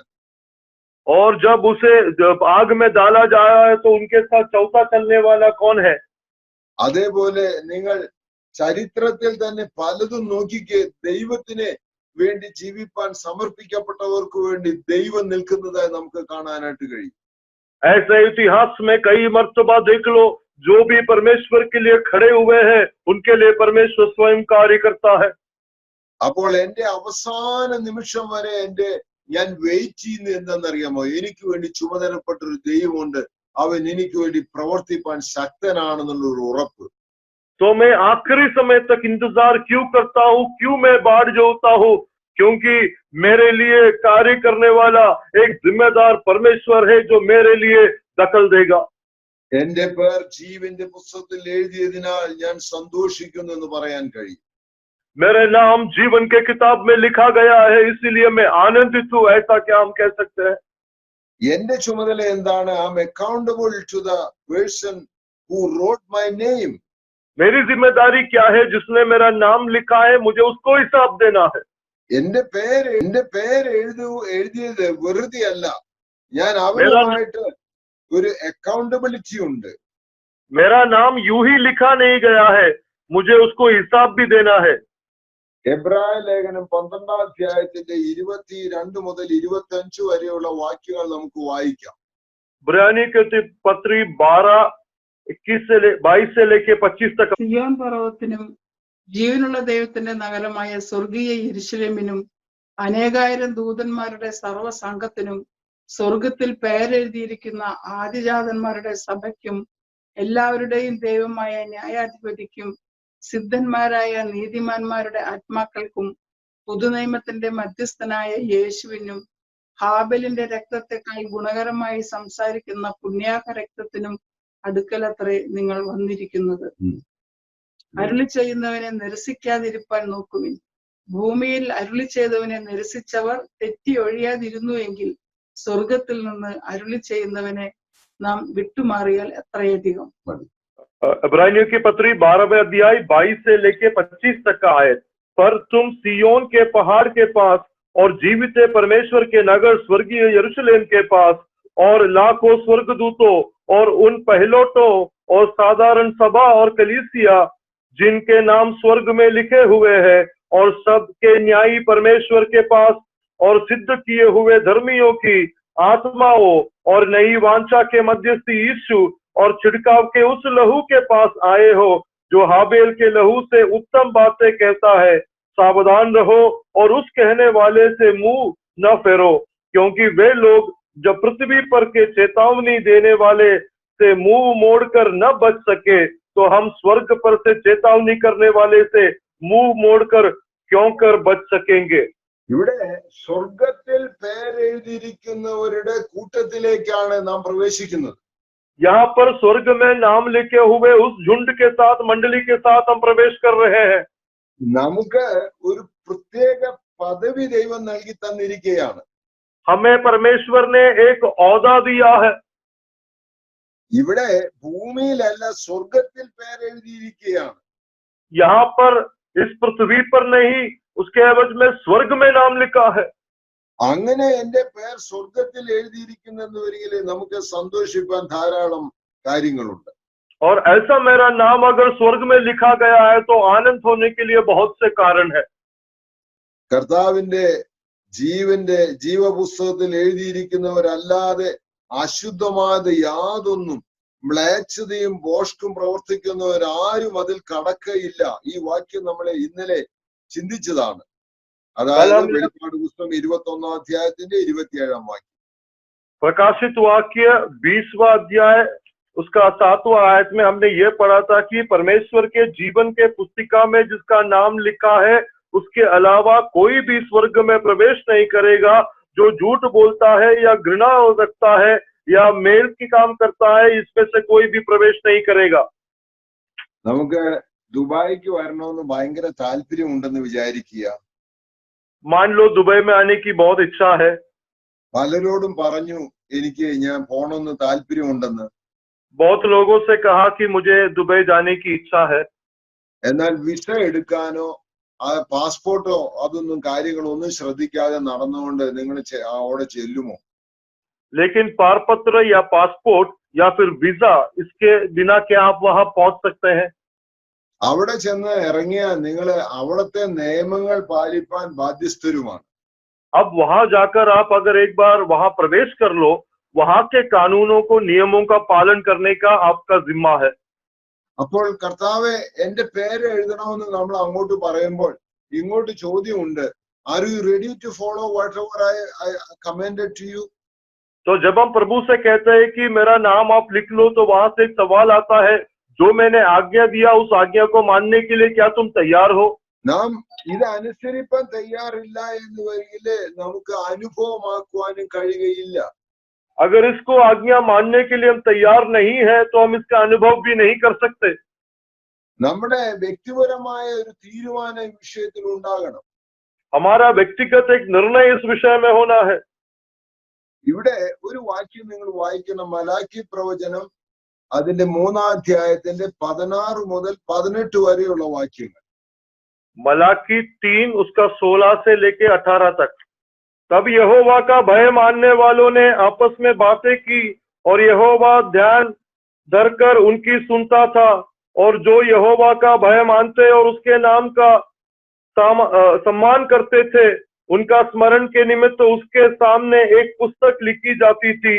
सेनाओं को यहोवा यह कहता है कि जो दिन में न ठहराया है, उस दिन वे लोग मेरे नीज भाग ठहरेंगे, और मैं उनसे ऐसा कोमलता करूंगा जैसे कोई अपने सेवा करने वाले पुत्र से करे। तब तुम फिरकर धर्मी और दुष्ट का भेद, अर्थात जो परमेश्वर की सेवा करता है और जो उसकी सेवा नहीं करता, उन दोनों का भेद पहचान सकोगे। യഹോവ ഭക്തന്മാർ അന്ന് തമ്മിൽ തമ്മിൽ സംസാരിച്ചു. യഹോവ ശ്രദ്ധ വെച്ച് കേട്ടു. യഹോവ ഭക്തന്മാർക്കും അവന്റെ നാമത്തെ സ്മരിക്കുന്നവർക്കും വേണ്ടി അവന്റെ സന്നിധിയിൽ ഒരു സ്മരണ പുസ്തകം എഴുതി വച്ചിരിക്കുന്നു. ഞാൻ ഉണ്ടാക്കുവാനുള്ള ദിവസത്തിൽ അവർ എനിക്ക് ഒരു നിക്ഷേപമായിരിക്കും എന്ന് സൈന്യങ്ങളുടെ യഹോവ അരുളി ചെയ്യുന്നു. ഒരു മനുഷ്യൻ തനിക്ക് ശുശ്രൂഷ ചെയ്യുന്ന മകനെ ആദരിക്കുന്നത് പോലെ ഞാൻ അവരെ ആദരിക്കും. അപ്പോൾ നിങ്ങൾ നീതിമാനും ദുഷ്ടനും തമ്മിലും ദൈവത്തെ സേവിക്കുന്നവനും സേവിക്കാത്തവനും തമ്മിലുള്ള വ്യത്യാസം വീണ്ടും കാണും. ഇവിടെ നിങ്ങൾ ശ്രദ്ധിക്കേണ്ടത്, നിങ്ങൾ ദൈവത്തിനൊരു നിക്ഷേപമായിട്ടാണ് എഴുതി വെക്കുന്നത്. यहाँ पर आप ध्यान देना, आप एक नीच भाग हो परमेश्वर का, ऐसा लिखा जाता है। അന്ന് തന്റെ മകനെ ആദരിക്കുന്നത് പോലെ ഞാൻ അവരെ ആദരിക്കുമെന്ന് പറയുന്നു. और जैसे मैं अपने पुत्र का सम्मान करता हूँ, वैसे मैं उनका सम्मान करूंगा, ऐसा लिखा है। അപ്പോൾ അങ്ങനെയെന്ന് വരികില് ഞാൻ ദൈവത്തെ അനുസരിക്കുന്നത്, ദൈവത്തെ അനുഗമിക്കുന്നത്, ഇത് ദൈവം കുറിച്ചു വെക്കുന്നുണ്ട്. ഞാനല്ല കുറിക്കുന്നേ, ദൈവമാണ് കുറിച്ചു വെക്കുന്നത്. तो ऐसा है, तो जो परमेश्वर का भय मानते हैं, आज्ञाओं को मानते हैं, वो उसका लेखा जोखा लिखा जाता है। वो मैं नहीं करता, वो परमेश्वर उसका लिखता है। ഒരിക്കൽ ഞങ്ങള് റാന്നിയിൽ വെച്ച് ഒരു കോമൺ ഗാദറിങ്ങിന് വേണ്ടി ഭക്ഷണമൊക്കെ പാകം ചെയ്യുമ്പോൾ ഞാൻ ഇങ്ങനെ പറഞ്ഞു, ദൈവം സ്വർഗത്തിൽ നിന്ന് വീഡിയോ പിടിക്കുന്നുണ്ട്. एक बार जब रांदी में ऐसी एक आम संगति के लिए जब खाना बना रहे थे, तो मैंने कहा परमेश्वर स्वर्ग से उसका वीडियो उतार रहा है। ആരെന്തെല്ലാമാണ് ചെയ്യുന്നത് എന്ന് നമ്മൾ ആരും പറയേണ്ട, എല്ലാം മേളിന്ന് എടുക്കുന്ന ഒരു വീഡിയോ ഉണ്ടെന്ന്. कौन क्या कर रहा है किसी को कहने की जरूरत नहीं है, सब कुछ वीडियो में ऊपर वाला उतार रहा है। അപ്പോൾ അങ്ങനെയെന്ന് വരികില്ലേ, നമ്മുടെ വീഡിയോ ദൈവം എടുക്കുക, എന്നിട്ട് ഒരു സ്മരണ പുസ്തകം അതിനായിട്ട് റെക്കോർഡ് വെച്ചിരിക്കുക. तो हमारा वीडियो परमेश्वर लेता है, और स्मरणा की या फिर यादगार की जो किताब है उसमें ये लिखा जाता है। ഒരു പക്ഷേ കാരണമില്ലാതെ നമ്മെ കുറ്റം പറയുന്നവര്, हो सकता है बिना कारण के जिसने हमारे ऊपर दोष लगाया, അല്ല നമുക്ക് വേണ്ടി ചിലത് ദോഷം ചെയ്യാൻ ശ്രമിക്കുന്നവര്, नहीं तो हमारे लिए जिसने हानि किया, ഇവരോടൊന്നും നമ്മള് തിരിച്ച് ഒന്നും പറയേണ്ടതില്ല, പ്രവർത്തിക്കേണ്ടതുമില്ല. കാരണം എന്നെ വിളിച്ച ദൈവം, എന്റെ പേര് റെക്കോർഡ് ചെയ്ത ദൈവം, ഞാൻ അവന് നിക്ഷേപമായിരിക്കുന്നതിനാൽ അവർക്ക് വേണ്ടി പ്രവർത്തിക്കുന്ന എന്റെ ദൈവമുണ്ട്. ഞാനല്ല ഇതിനകത്ത് കൈയെടുക്കേണ്ടത്. നമ്മൾ അവർക്ക് വേണ്ടി പ്രാർത്ഥിക്കുകയാണ് വേണ്ടി. और इसलिए जो भी मेरे साथ ऐसा व्यवहार करता हो, मुझे उनके साथ कोई भी काम नहीं करना है, उनके खिलाफ में, उनके विरोध में, या मुझे कोई बदला नहीं लेना है, क्योंकि मैं परमेश्वर का नीच बाग हूँ और मेरे साथ जो भी कोई कुछ करता है उसका देखरेख परमेश्वर रखता है और सही समय पर परमेश्वर उनके साथ कार्य करेगा। हमें इतना ही करना है, उन लोगों के लिए हमें प्रार्थना करना है। പ്രിയ സഹോദരി സഹോദരന്മാരെ, എനിക്ക് നിങ്ങളോട് ചോദിക്കാനുള്ളൊരു ചോദ്യം ഇതാണ്: എന്റെ പേര് സ്വർഗത്തിൽ എഴുതിയിരിക്കുന്നു എന്നുള്ളതിന്റെ അടിസ്ഥാനത്തിൽ എന്റെ ജീവിത ശൈലിയിൽ എനിക്ക് മാറ്റം വന്നിട്ടുണ്ടോ എന്ന്. मेरा भाई, मेरा बहनों, मुझे आप लोगों से एक ही सवाल करना है, मेरा नाम स्वर्ग में लिखा गया है, इसके आधार पर क्या मेरे जीवन में कोई बदलावट हुआ है या नहीं? ഞാനൊരു ഉടമ്പടിയുടെ അടിസ്ഥാനത്തിൽ എന്റെ പേര് എഴുതിയിട്ടുണ്ട്. एक वांछा के आधार पर मेरा नाम स्वर्ग में लिखा गया है। ഞാന് എന്റെ ദൈവവുമായിട്ട് ഒരു ഉടമ്പടി ചെയ്തിട്ടുണ്ട്. मेरे परमेश्वर के साथ मैंने एक वांछा बांधी है। എന്റെ ദൈവം എനിക്ക് വേണ്ടി പ്രതിക്രിയ ചെയ്യുവാൻ ശക്തനാണ്. मेरा परमेश्वर मेरे लिए पलटा करने के लिए तैयार है, सामर्थ्य है। വൺ ഡേ ഞാൻ ഒരു ദിവസം അവനുമായിട്ട് എന്റെ കണക്ക് തീർക്കുന്ന ഒരു ദിനം വരും. एक दिन उसके साथ अपना हिसाब खत्म करने का एक दिन आएगा। ആ ദിവസത്തിന് വേണ്ടി ഞാൻ കാത്തിരുന്ന് ദൈവസേനയിലെ ഉറയ്ക്കുന്നു എന്ന് പറയുവാനായിട്ട് കഴിയും. और उस दिन के लिए मैं बाट जोकर परमेश्वर में दृढ़ होता हूँ, क्या ऐसा हम कह सकते हैं? ഈ ഒരു വാക്യം കൂടെ നമുക്ക് വായിക്കാം. വെളിപാട് പുസ്തകം 20-ാം അധ്യായത്തിന്റെ 12 മുതൽ 15 വരെയുള്ള വാക്യങ്ങൾ. प्रकाशित वाक्य 20:12 से लेकर 15 तक। മരിച്ചവർ ആബാലവൃദ്ധം സിംഹാസനത്തിന്റെ മുമ്പിൽ നിൽക്കുന്നതും കണ്ടു. ഉം. പുസ്തകങ്ങൾ തുറന്നു, ജീവന്റെ പുസ്തകം എന്ന മറ്റൊരു പുസ്തകവും തുറന്നു. പുസ്തകങ്ങളിൽ എഴുതിയിരുന്നതിന് ഒത്തവണ്ണം മരിച്ചവർക്ക് അവരുടെ പ്രവൃത്തികൾക്കടുത്ത ന്യായവിധി ഉണ്ടായി. സമുദ്രം തന്നിലുള്ള മരിച്ചവരെ ഏൽപ്പിച്ചു കൊടുത്തു, മരണവും പാതാളവും തങ്ങളിലുള്ള മരിച്ചവരെ ഏൽപ്പിച്ചു കൊടുത്തു. ഓരോരുത്തനെ അവനവന്റെ പ്രവൃത്തികൾക്കടുത്ത വിധിയുണ്ടായി. മരണത്തെയും പാതാളത്തെയും തീപ്പൊയ്കയിൽ തള്ളിയിട്ടു. ഈ തീപ്പൊയ്ക രണ്ടാമത്തെ മരണം. ജീവപുസ്തകത്തിൽ പേരെഴുതി കാണാത്ത ഏവനെയും തീപ്പൊയ്കയിൽ തള്ളിയിടും. फिर मैंने छोटे बड़े सब मरे हुओं को सिंहासन के सामने खड़े हुए देखा और पुस्तकें खोली गई और फिर एक और पुस्तक खोली गई, अर्थात जीवन का पुस्तक। और जैसे उन पुस्तकों में लिखा हुआ था, उनके कामों के अनुसार मरे हुओं का न्याय किया गया। और समुद्र ने उन मरे हुओं को जो उसमें थे दे दिया, और मृत्यु और अधोलोक ने उन मरे हुओं को जो उनमें थे दे दिया, और उनमें से हरेक के कामों के अनुसार उनका न्याय किया गया। और मृत्यु और अधोलोक भी आग की झील में डाले गए। और आग की झील तो दूसरी मृत्यु है, और जिस किसी का नाम जीवन का पुस्तक में लिखा हुआ ना मिला, वह आग की झील में डाला गया। അപ്പോൾ ആരെയാണ് ഇത് തീപ്പൊയ്കയിലേക്ക് തള്ളിയിടുന്നത്? तो आग की झील में किसको डाला जाता है? ജീവന്റെ പുസ്തകത്തിൽ പേരെഴുതി കാണാത്ത ഏവനും. जीवन के पुस्तक में जिसका नाम नहीं है, वो तमाम लोग। ജീവന്റെ പുസ്തകത്തിൽ പേരെഴുതി കാണുവാൻ ഞാൻ എന്താണ് ചെയ്യേണ്ടത്? जीवन के पुस्तक में मेरा नाम दर्ज होने के लिए मुझे क्या करना है? ഞാനും ദൈവമായിട്ടൊരു ഉടമ്പടിയിലേക്ക് കടന്നു വരണം. मुझे परमेश्वर के साथ एक वांछा में, एक प्रतिबद्धता में आना है। ദൈവം പറഞ്ഞു, ഞാൻ വിശുദ്ധനാകിയാൽ നിങ്ങളും വിശുദ്ധരായിരിക്കും. परमेश्वर ने कहा कि मैं पवित्र हूँ, इसलिए तुम भी पवित्र बनो। എപ്പോഴെല്ലാം നാം ദൈവത്തിന്റെ വിശുദ്ധിയിൽ നിന്ന് അല്ലെങ്കിൽ ദൈവിക വിശുദ്ധിയിൽ നിന്ന് മാറി ജീവിച്ചിട്ടുണ്ടോ, അപ്പോഴെല്ലാം നമുക്ക് ദോഷവും ഭാരവും അല്ലേ വന്നിട്ടുള്ളൂ. जब कभी हम परमेश्वर की पवित्रता से अलग हो जाते हैं, परमेश्वर की पवित्रता से दूर हो जाते हैं, उन तमाम समय में हमें केवल तकलीफ हुआ है ना। നമുക്കിന്ന് ദൈവസേനയിൽ പറയണം, കർത്താവേ, ഒരു തിരിച്ചുവരവിന് വേണ്ടി എന്നെ സഹായിക്കണമേ എന്ന്. हमें आज परमेश्वर के सामने कहना है, प्रभु एक लौट आने के लिए मेरी सहायता करना। സ്വർഗത്തിൽ പേരെഴുതി കാണുന്ന നിരവധി അല്ലെങ്കിൽ 1000 ദൂതന്മാരുടെയും വിശുദ്ധന്മാരുടെയും കൂട്ടത്തിൽ ഞാനും കാണപ്പെടണമെന്ന് ഒരിക്കലെ ഈ ദൈവമായിട്ടുള്ള ഉടമ്പടി എന്റെ ജീവിതത്തിൽ ദിനവും നടക്കണം. स्वर्ग में लिखे जाने वाले उन हजारों हजारों तादाद की लोगों में और हजारों की दूत में जो स्वर्गदूत है उनके साथ मेरा भी मुझे शामिल होना है, तो इस जीवन के पुस्तक में मेरा नाम होना जरूरी है।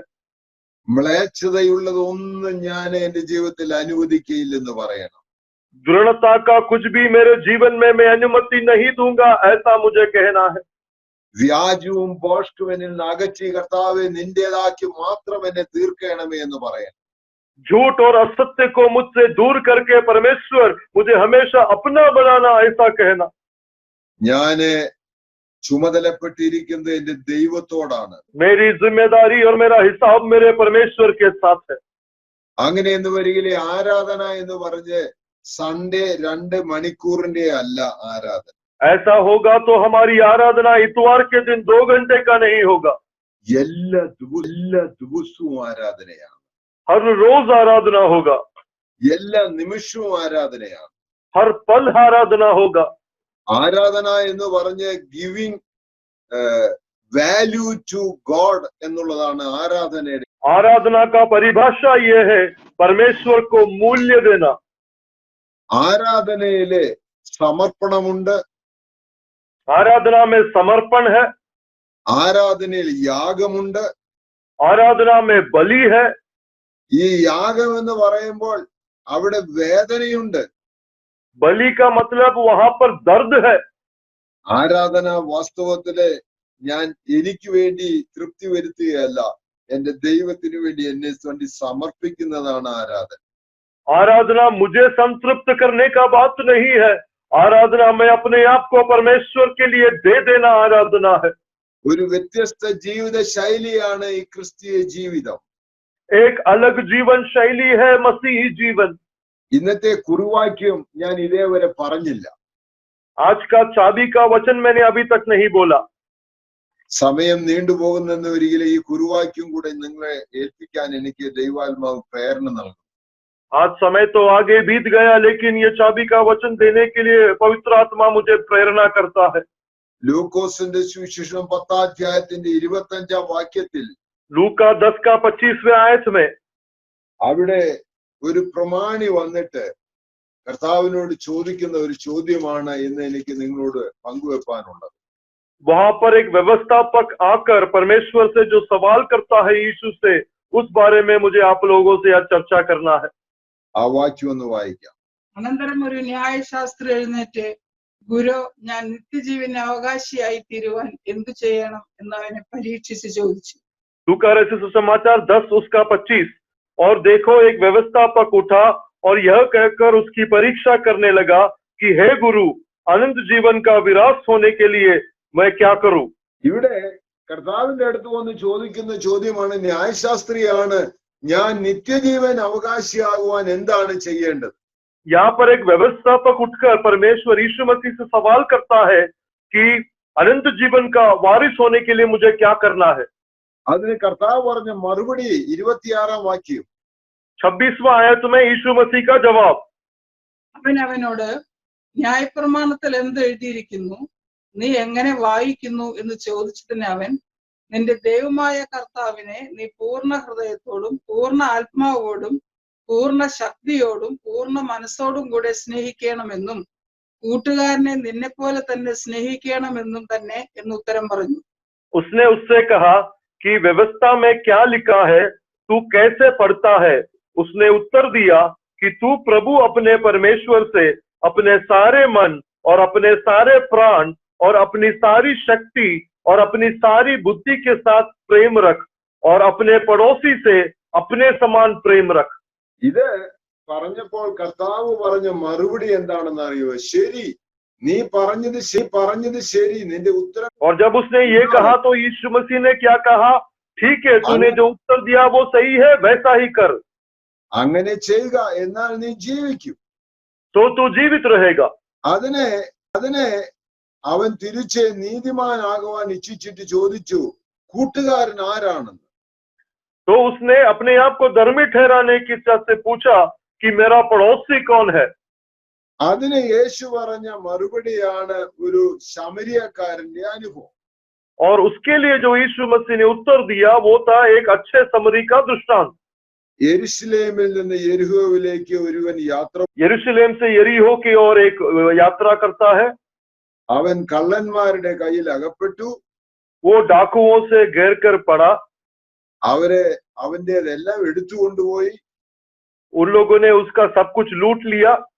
അവിടെ പുരോഹിതൻ വന്നു, ഒരു ലേവ്യൻ വന്നു. അവർ രണ്ടുപേരും ഇവനെ ശ്രദ്ധിക്കാതെ കടന്നുപോയി. वहां पर एक याजक आया, एक लेवी आया, दोनों ने उनको अनदेखा कर दिया। എന്നാൽ യഹൂദൻ എപ്പോഴും നിരസിക്കുന്ന ഒരു ശമര്യൻ അതുവഴി വന്നു.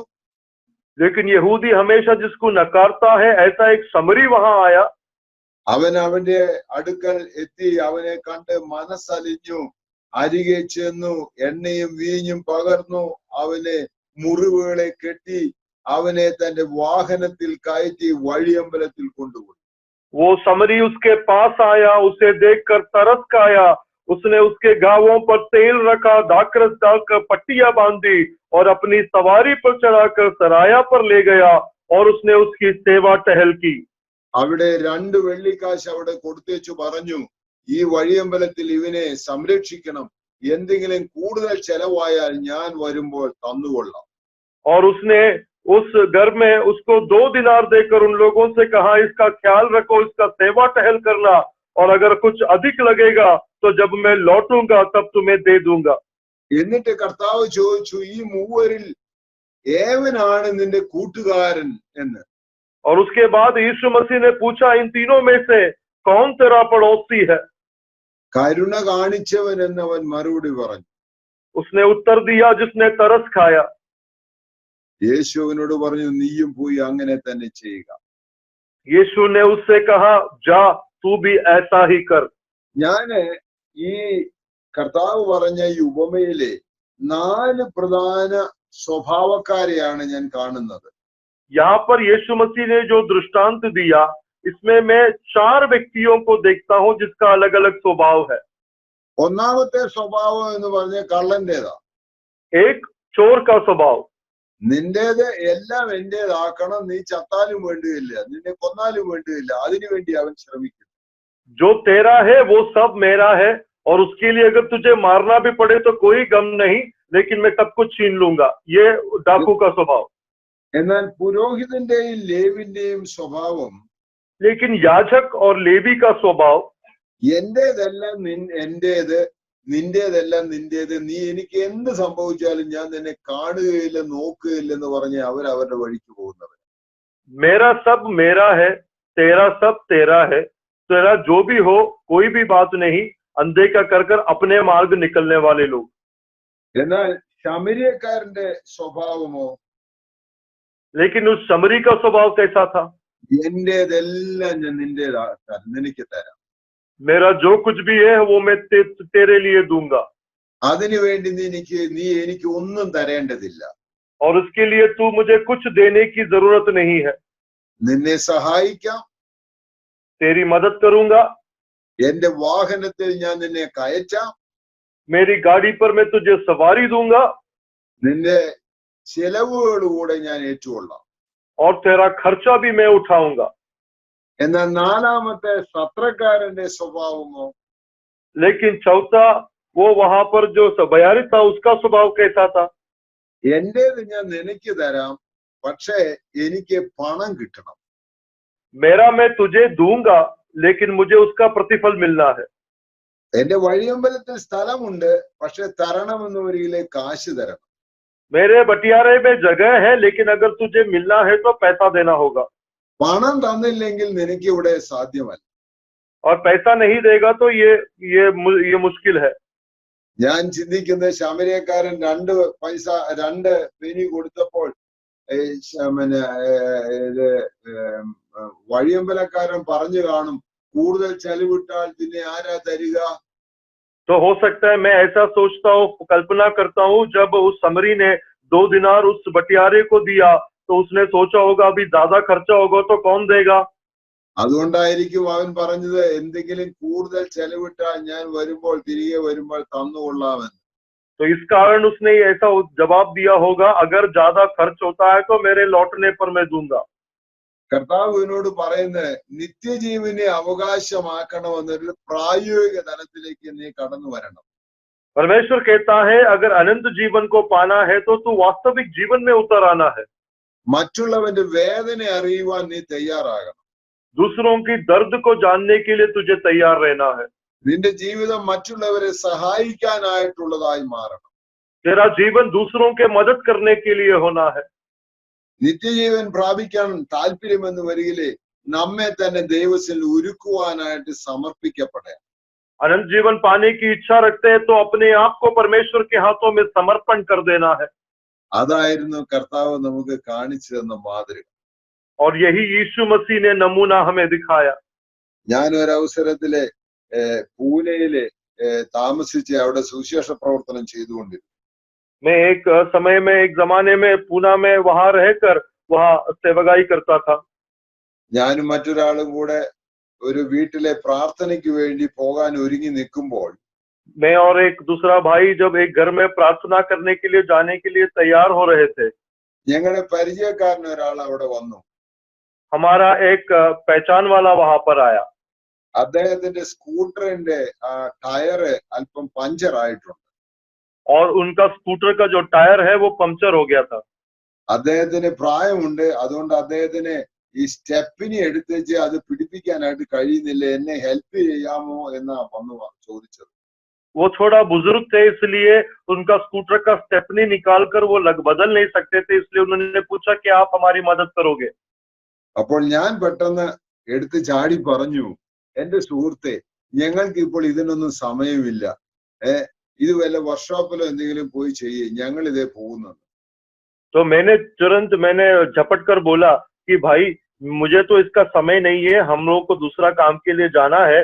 आप एक काम कीजिए, आप किसी वर्कशॉप में गाड़ी को ले जाइए. എന്റെ കൂടെ ഉണ്ടായിരുന്ന ദേവദാസൻ എന്റെ കൈ പിടിച്ചേച്ചു പറഞ്ഞു, സൈമൺ അത് നീ പറയരുത്. तो मेरा साथ जो प्रभु का दास था उसने मेरे हाथ को पकड़कर बोला, साइमन आपको ऐसा नहीं कहना. എനിക്ക് അത് ചേഞ്ച് ചെയ്യാൻ എനിക്ക് അറിയാം. वो बदलना मैं जानता हूँ. എന്റെ പ്രിയ ദേവദാസൻ എന്നോട് പറഞ്ഞു, അത് മാറ്റി കൊടുക്കാനായിട്ട് എനിക്ക് അറിയാമെങ്കിൽ ചെയ്യാൻ പറഞ്ഞു. और अगर उसको बदल कर देना अगर आप जानते हैं तो आप उसको कर दीजिए. ഞാൻ അത് അവിടെ ഇരുന്ന് അതെല്ലാം മാറ്റി ശരിയാക്കി ഞങ്ങൾ ഏകദേശം 1 മണിക്കൂർ കഴിഞ്ഞാണ് പിന്നെ അവിടുന്ന് പ്രാർത്ഥനയ്ക്ക് പോയത്. और वहां बैठकर वो सब सही करके सब ठीक करने के बाद लगभग 1 घंटे के बाद हम लोग प्रार्थना के लिए गए.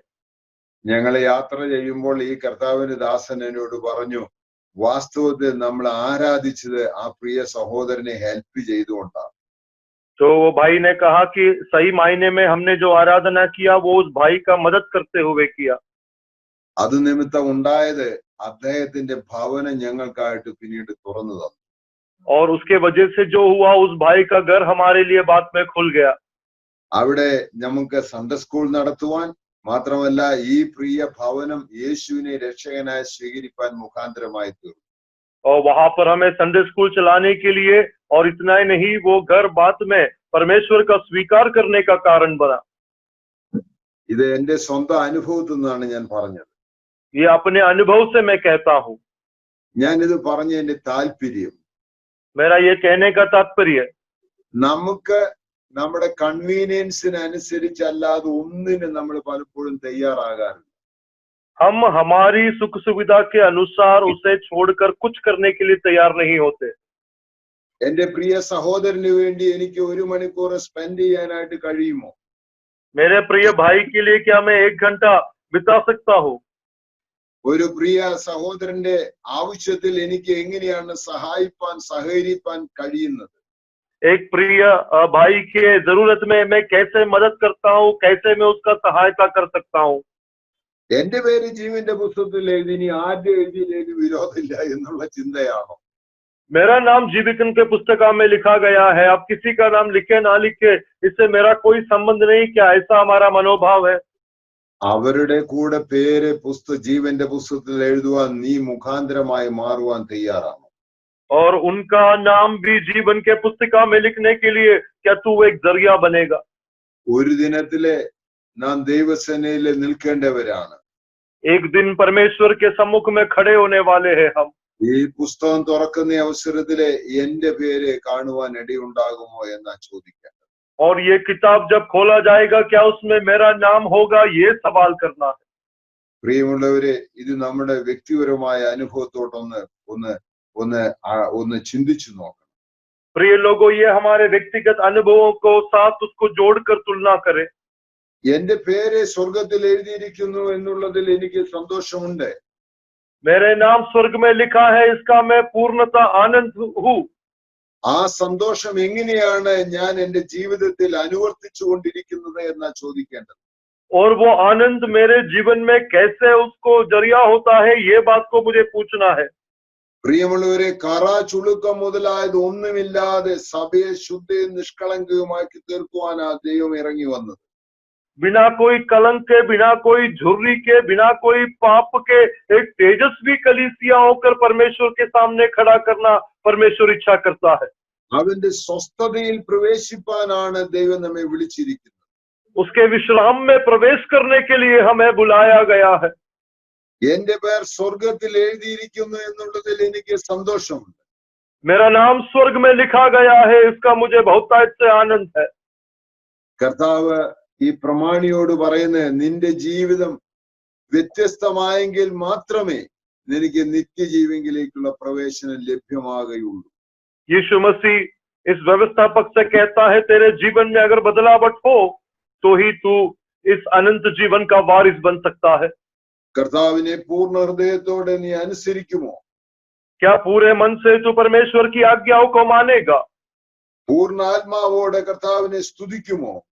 क्या पूर्ण प्राण से तू परमेश्वर की दंडवत करेगा?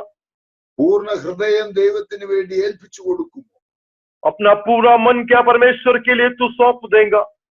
അങ്ങനെയെന്ന് വരികിലേ നമ്മുടെ ജീവിതം കൂട്ടുകാരനെ സ്നേഹിക്കുന്നതും കൂടെയാണ്. अगर ऐसा है तो हमारा जीवन वो पड़ोसी से प्रेम करने से है। അത് നാം അവരോട് പറയണ്ട എന്റെ പേര് ജീവന്റെ പുസ്തകത്തിൽ എഴുതിയെന്ന്. നമ്മുടെ പ്രവൃത്തി കാണുമ്പോൾ അവർക്ക് മനസ്സിലാകും.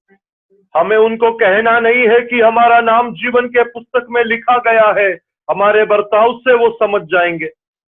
നമ്മുടെ പെരുമാറ്റമാണ് ഇതിനെ മറ്റുള്ളവരോട് പ്രഘോഷിക്കുന്നത്. और हमारा बर्ताव है जो दूसरों से इसके बारे में घोषणा करता है। നമ്മളെ എളിമയും താഴ്മയോടുകൂടെ ദൈവത്തെ അനുഗമിപ്പാൻ സമർപ്പിച്ചു കൊടുക്കുവാനായിട്ട് കഴിയുമോ എന്ന് ചോദിക്കാം. हमें नम्रता से, दीनता के साथ अपने आप को प्रभु के हाथों में क्या हम सौंप सकते हैं या नहीं, ये सवाल है। അങ്ങനെയെന്ന് ഒരിക്കൽ എന്റെ പേര് ഒരിക്കലും മായ്ച്ചു കളയുകയില്ല എന്ന് ഉറപ്പ് നമുക്ക് പ്രാപിക്കാം. ऐसा है तो मेरा नाम कभी भी किताब से काटा नहीं जाएगा, इसका पुष्टिकरण हम पाएंगे। മോശയോട് ദൈവം പറയുന്നത്, പാപം ചെയ്യുന്നവന്റെ പേര് ഞാൻ മായ്ച്ചു കളയുമെന്നാണ്. मूसा से परमेश्वर ने कहा, जो पाप करेगा उसका नाम किताब से मैं मिटा दूंगा। നാം തമ്മിൽ കൂടുമ്പോൾ സംസാരിക്കുന്ന ദൈവം നമുക്ക് വേണ്ടി റെക്കോർഡ് ചെയ്യുകയാണ്. हम आपस में जब मिलते हैं, जो हम बात करते हैं वो परमेश्वर रिकॉर्ड करता है। എന്തിനു വേണ്ടിയാണ് ഈ റെക്കോർഡ് ചെയ്യുന്നത്? क्यों रिकॉर्ड करता है? നമ്മുടെ ഒരു മകനെ ആദരിക്കുന്ന പോലെ ആദരിക്കുവാനായി. एक बेटे का जिस तरह सम्मान किया जाता है, वैसे हमारा सम्मान करने के लिए। എന്നെ ആദരിക്കണമെന്ന് എനിക്ക് താല്പര്യമുണ്ട്. और मेरे सम्मान करने का मेरी इच्छा है। ഏതിന്റെ അടിസ്ഥാനത്തിലാണ് എന്നെ ആദരിക്കാനായിട്ട് പോകുന്നത്? और किसके आधार पर मेरा मान्यता होगा? ഞാൻ ദൈവത്തിന് വേണ്ടി നിന്നതിന്റെ അടിസ്ഥാനത്തിൽ. मैं परमेश्वर के लिए जो खड़ा हुआ हूँ उसके आधार पर। ഞാൻ ദൈവത്തിന്റെ സ്വഭാവം എന്റെ ജീവിതത്തിൽ പകർത്തി കാണിക്കുന്നു നിമിത്തം. मैं परमेश्वर का स्वभाव जो मेरे जीवन के द्वारा मैं फैलाता हूँ उस कारण से। ഇത് കാണിക്കാനുള്ള കാരണം, ഒന്ന്, ഞാൻ ദൈവത്തുമായിട്ടുള്ള ഒരു ഉടമ്പടിയുടെ അടിസ്ഥാനത്തിലുള്ള ജീവിതം നയിക്കുന്ന വ്യക്തിയാണ്. ये दिखाने का एक कारण, मैं परमेश्वर के साथ जो वांछा बाता है उसके आधार पर जीवन को निभाने वाला व्यक्ति। രണ്ടാമത്തേത്, എനിക്ക് ദൈവമായിട്ട് ഒരു ദൈവത്തോട് റെസ്പോൺസിബിലിറ്റി ഉണ്ട്. दूसरा, परमेश्वर के प्रति मेरे एक जिम्मेदारी है। മൂന്നാമത്തേത്, ഞാൻ അവനോട് അക്കൗണ്ടബിൾ ആണ്. और तीसरा जो है, मैं एक हिसाब रखना है। ഈ ശമരിയക്കാരനെ ഇവിടെ ആരും ചോദിക്കുകയില്ല, നീ എന്തിനാണ് ഈ പുള്ളിയെ സഹായിക്കാൻ പോയത്? അവിടെ കിടന്നോട്ടെ, നിനക്ക് എന്നാ കാര്യമെന്ന്. ये समरी से कोई पूछेगा नहीं तूने क्यों इस व्यक्ति का मदद नहीं किया, वो सोच सकता था वहां रहने दो, कोई बात नहीं। അവനെ സഹായിപ്പാനുള്ള അവന്റെ മോട്ടിവേഷൻ എന്താണ്? उसकी सहायता करने का उसका मनोबल क्या था? പ്രിയമുള്ളവരെ, അവനും ദൈവവുമായിട്ടുള്ള അവന്റെ ബന്ധമാണെന്ന് ഞാൻ തീർത്തു പറയും.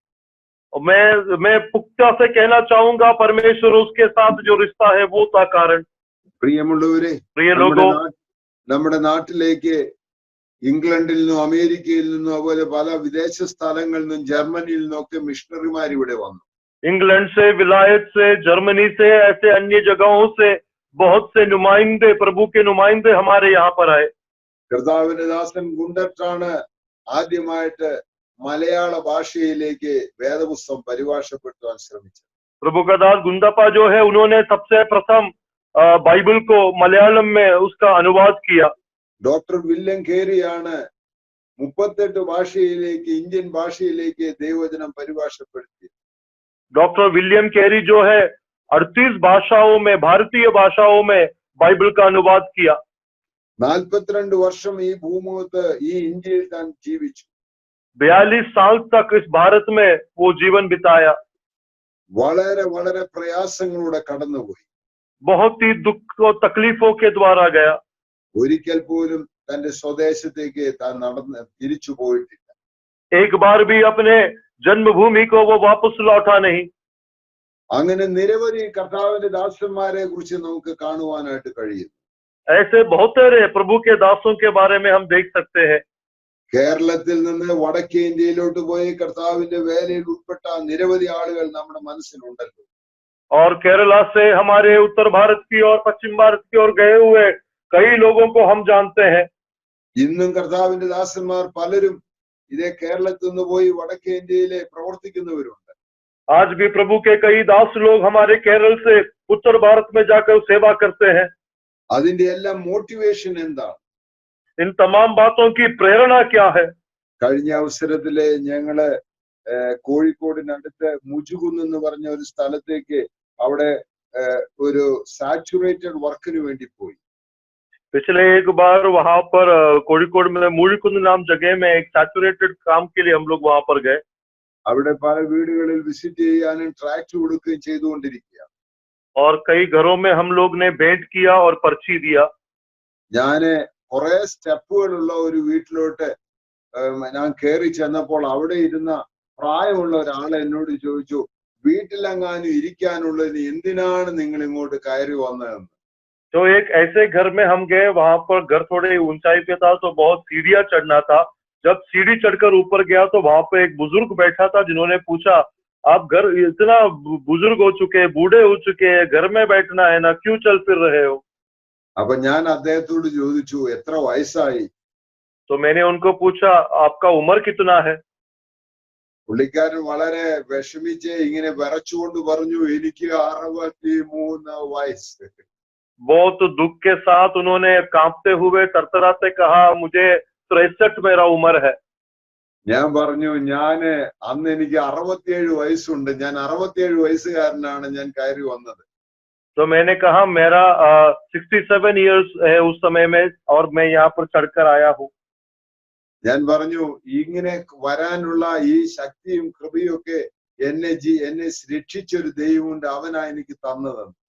और ऐसा मुझे जो ताकत दिया है, बल दिया है, मुझे सृष्टि सृज किया हुआ वो परमेश्वर ने दिया है। അദ്ദേഹത്തോട് അവിടെ ഇരുന്ന് ദൈവവചനം പങ്കുവെപ്പാൻ, ദൈവ സ്നേഹത്തെ കുറിച്ച് പറയുവാൻ, യേശു ക്രിസ്തുവിന്റെ രക്ഷയെ കുറിച്ച് വിവരിപ്പാൻ അത് മുഖാന്തരമായി. और वहां बैठकर परमेश्वर के प्रेम के बारे में बताने के लिए, उद्धार के बारे में बताने के लिए वो एक कारण बना। അദ്ദേഹം ചോദിച്ച ചോദ്യം വളരെ വ്യക്തമാണ്. उनका जो सवाल था वो बहुत स्पष्ट था। അനങ്ങാതെ വലിയ കുഴപ്പമൊന്നുമില്ലാതെ വീട്ടിലെങ്ങാനും ഇരുന്നാ പോരെ, എന്തിനാ ഈ പരിപാടിക്ക് ഇറങ്ങിയത്? ये चुपचाप घर में बैठना काफी है ना, क्यों इस काम के लिए निकले हो, ये सवाल था। ക്രിസ്തുവിന്റെ സ്നേഹം ഞങ്ങളെ നിർബന്ധിക്കുന്നു. परमेश्वर का प्रेम हम पर जोर डालता है। എല്ലാവരും ഒരുവൻ എല്ലാവർക്കും വേണ്ടി മരിച്ചിരിക്കെ നാം എല്ലാവരും മരിച്ചുവെന്നും ഇന്ന് ജീവിക്കുന്നവർ തങ്ങൾക്ക് വേണ്ടിയല്ല, തങ്ങൾക്ക് വേണ്ടി മരിച്ചുവരുന്ന കർത്താവിന് വേണ്ടി ജീവിക്കുന്നുവെന്നും ഉറച്ചിരിക്കുന്നു എന്ന് കൊരിന്ത്യർക്ക് 2-ാം ലേഖനം 5-ാം അധ്യായത്തിന്റെ 14-ാം വാക്യത്തിൽ നാം വായിക്കും. कुरिन्ती 2:5-16 में हम ऐसा पढ़ते हैं, वहां पर प्रेरित पौलुस जो कहता है कि जैसा एक व्यक्ति मसीह वो हमें विवेश इसलिए करता है क्योंकि एक व्यक्ति सबके लिए मर गया और वह इस निमित्त सबके लिए मरा कि जो जीवित है वह आगे वो अपने लिए ना जिए परंतु उसके लिए जो उनके लिए मरा और फिर जी उठा. तो सब हमें किसी भी शरीर के अनुसार न समझे, तो उस परमेश्वर के लिए हमें जीना है. നാം വ്യക്തിപരമായിട്ട് നമ്മോട് ചോദിക്കണം, तो हमें अपने आप से व्यक्तिगत तौर पे सवाल करना, ഞാൻ ദൈവവുമായിട്ടുള്ള ഒരു ഉടമ്പടിയുടെ അടിസ്ഥാനത്തിൽ ജീവിക്കുന്ന വ്യക്തിയാണ്. क्या परमेश्वर के साथ एक प्रतिबद्धता में, एक वांछा में जीने वाला व्यक्ति हूँ. എനിക്ക് ദൈവത്തോട് ചില റെസ്പോൺസിബിലിറ്റി നിർവഹിക്കാനുണ്ട്. परमेश्वर के प्रति एक जिम्मेदारी मुझे निभाने के लिए है. ഞാൻ ദൈവസേനയിൽ ഒരു ദിനം നിന്നിട്ട് കർത്താവേ എനിക്ക് നൽകിയതിനെല്ലാം ഞാൻ ഇതാ ഉത്തരവാദിയാണെന്ന് പറയേണ്ടി വരും. और एक दिन मुझे जो भी जिम्मेदार दिया है इन सभी बातों के लिए मैं जिम्मेदार हूँ, ऐसा मुझे कहना है और उसका मुझे हिसाब देना है. നമുക്ക് തന്ന ബുദ്ധി, हमें जो दिमाग दिया, നമുക്ക് തന്ന കാഴ്ചശക്തി, हमें जो आंखें दी, നമുക്ക് നൽകിയ ആരോഗ്യം, हमें जो स्वास्थ्य दिया, നമുക്ക് നൽകിയ കേൾവി, हमें जो श्रवण शक्ति दिया, നമുക്ക് നൽകിയ സമയങ്ങൾ, हमें जो समय दिया, നമുക്ക് നൽകിയ പണം, हमें जो धन दिया, ഇങ്ങനെയുള്ളതിനെല്ലാത്തിനും നാം ദൈവസേനയിൽ കണക്ക് ബോധിപ്പിക്കേണ്ടി വരും. इन तमाम बातों के लिए हमें परमेश्वर के सामने एक दिन हिसाब देना होगा. നാം ചെയ്യുന്നതെല്ലാം റെക്കോർഡ് ചെയ്യുന്ന ഒരു ദൈവമുണ്ട്. हम जो कुछ भी करते हैं उन तमाम बातों को रिकॉर्ड करने वाला एक परमेश्वर. ഒരു മനുഷ്യൻ തന്റെ മകനെ ആദരിക്കുന്നത് പോലെ നമ്മെ ആദരിക്കുന്ന ഒരു ദിനമുണ്ട്. एक मनुष्य जैसे अपने पुत्र का सम्मान करता है वैसा हमारा सम्मान करने का एक दिन आएगा. അതുകൊണ്ടാണ് പൗലോസ് അപ്പോസ്തലൻ പറഞ്ഞത്, ഞാൻ കർത്താവിന് വേണ്ടി എല്ലാം സഹിപ്പാൻ ഞാൻ സന്തോഷമുള്ളവനാണ്. इसीलिए प्रेरित पौलुस ने कहा, परमेश्वर के लिए सब कुछ सहने के लिए मैं तत्पर हूँ और मुझे आनंद है. കാരണം എനിക്കൊരു ദിനം ഒരു അവാർഡ് കിട്ടാനായിട്ട് പോകുകയാണ്. क्योंकि एक दिन मुझे एक तोहफा मिलने वाला है.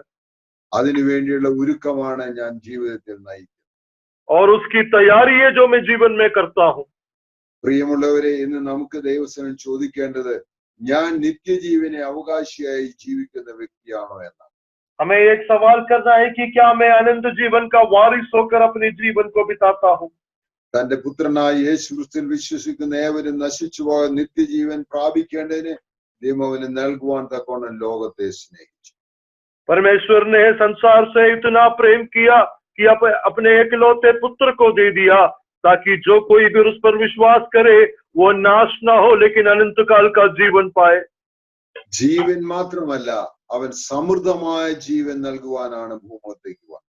केवल जीवन नहीं, बहुतायत का जीवन देने के लिए वो संसार में हमारे लिए आया. ആ സമൃദ്ധമായ ജീവൻ നാം അനുഭവമാക്കുമ്പോൾ മറ്റുള്ളവരെ ഈ സമൃദ്ധിയിലേക്ക് വിളിക്കുവാൻ നാം ബാധ്യസ്ഥരാണ്. और वो बहुतायत का जीवन जब हम अनुभव करते हैं, अन्य लोगों को इस बहुतायत की ओर आमंत्रण करना ये हमारा जिम्मेदारी है. അവരോടെല്ലാം നമുക്ക് പറയാനുള്ളത് നിത്യജീവനെ കുറിച്ചാണ്. उन तमाम लोगों से हमें केवल अनंत जीवन के बारे में कहना है. എനിക്ക് എങ്ങനെയാണ് ഇത് സ്വായത്തമാക്കാനായിട്ട് കഴിഞ്ഞത്? कैसे मैंने इसको पाया, प्राप्त किया? എന്തുകൊണ്ടാണ് ഞാൻ കർത്താവിന് വേണ്ടി നിലകൊള്ളുന്നത്? क्यों मैं परमेश्वर के लिए खड़ा होता हूँ? എനിക്ക് വേണ്ടി ജീവിക്കുന്ന ഒരു ദൈവമുണ്ട്. അവൻ സകല കാര്യങ്ങൾ നിർവഹിപ്പാൻ ശക്തനാണ്. मेरे लिए जीने वाला एक परमेश्वर है और मेरे लिए सब कुछ पूरा करने के लिए वो सामर्थी है. പ്രിയമുള്ളവരെ, നമുക്ക് ദൈവസന്നിധിയെ ഏൽപ്പിച്ചു കൊടുക്കാം. प्रिय लोगों, हम अपने आप को परमेश्वर के हाथों में सौंप देंगे. ഇതേവരെ ദൈവമായിട്ടുള്ള ഒരു കമ്മിറ്റ്മെന്റിലോട്ട് വന്നിട്ടില്ല എന്ന് വരില്ല. ഈ രാത്രി നമുക്കൊരു കമ്മിറ്റ്മെന്റിന്റെ ദിനമാകട്ടെ. अभी तक परमेश्वर के साथ एक प्रतिबद्धता में अगर नहीं आए तो आज का रात ऐसी प्रतिबद्धता का दिन हो. കർത്താവെ, ഞാൻ അങ്ങയോട് റെസ്പോൺസിബിൾ ആണെന്ന് നമുക്ക് പറയാം. परमेश्वर से हम कहेंगे, मसीह हम आपके प्रति जिम्मेदार है. ഞാൻ ഒരു ദിനത്തിലെ കർത്താവ് അങ്ങ് ആദരിക്കുന്ന ദിനത്തിന് വേണ്ടി ഞാൻ ഒരുക്കപ്പെടുന്ന വ്യക്തിയാണെന്ന് പറയാം. ओ मसीह, एक दिन आप जिस दिन सम्मान करते हैं उस दिन के लिए तैयार होने वाला व्यक्ति हूँ। ദൈവസേനയിൽ നമ്മെ തന്നെ സമർപ്പിച്ചു കൊടുക്കാം. परमेश्वर के सामने अपने आप को समर्पण करके देंगे. കർത്താവ് വചനങ്ങളാൽ നമ്മെ അനുഗ്രഹിക്കട്ടെ. परमेश्वर इन वचनों से हमें आशीष दे.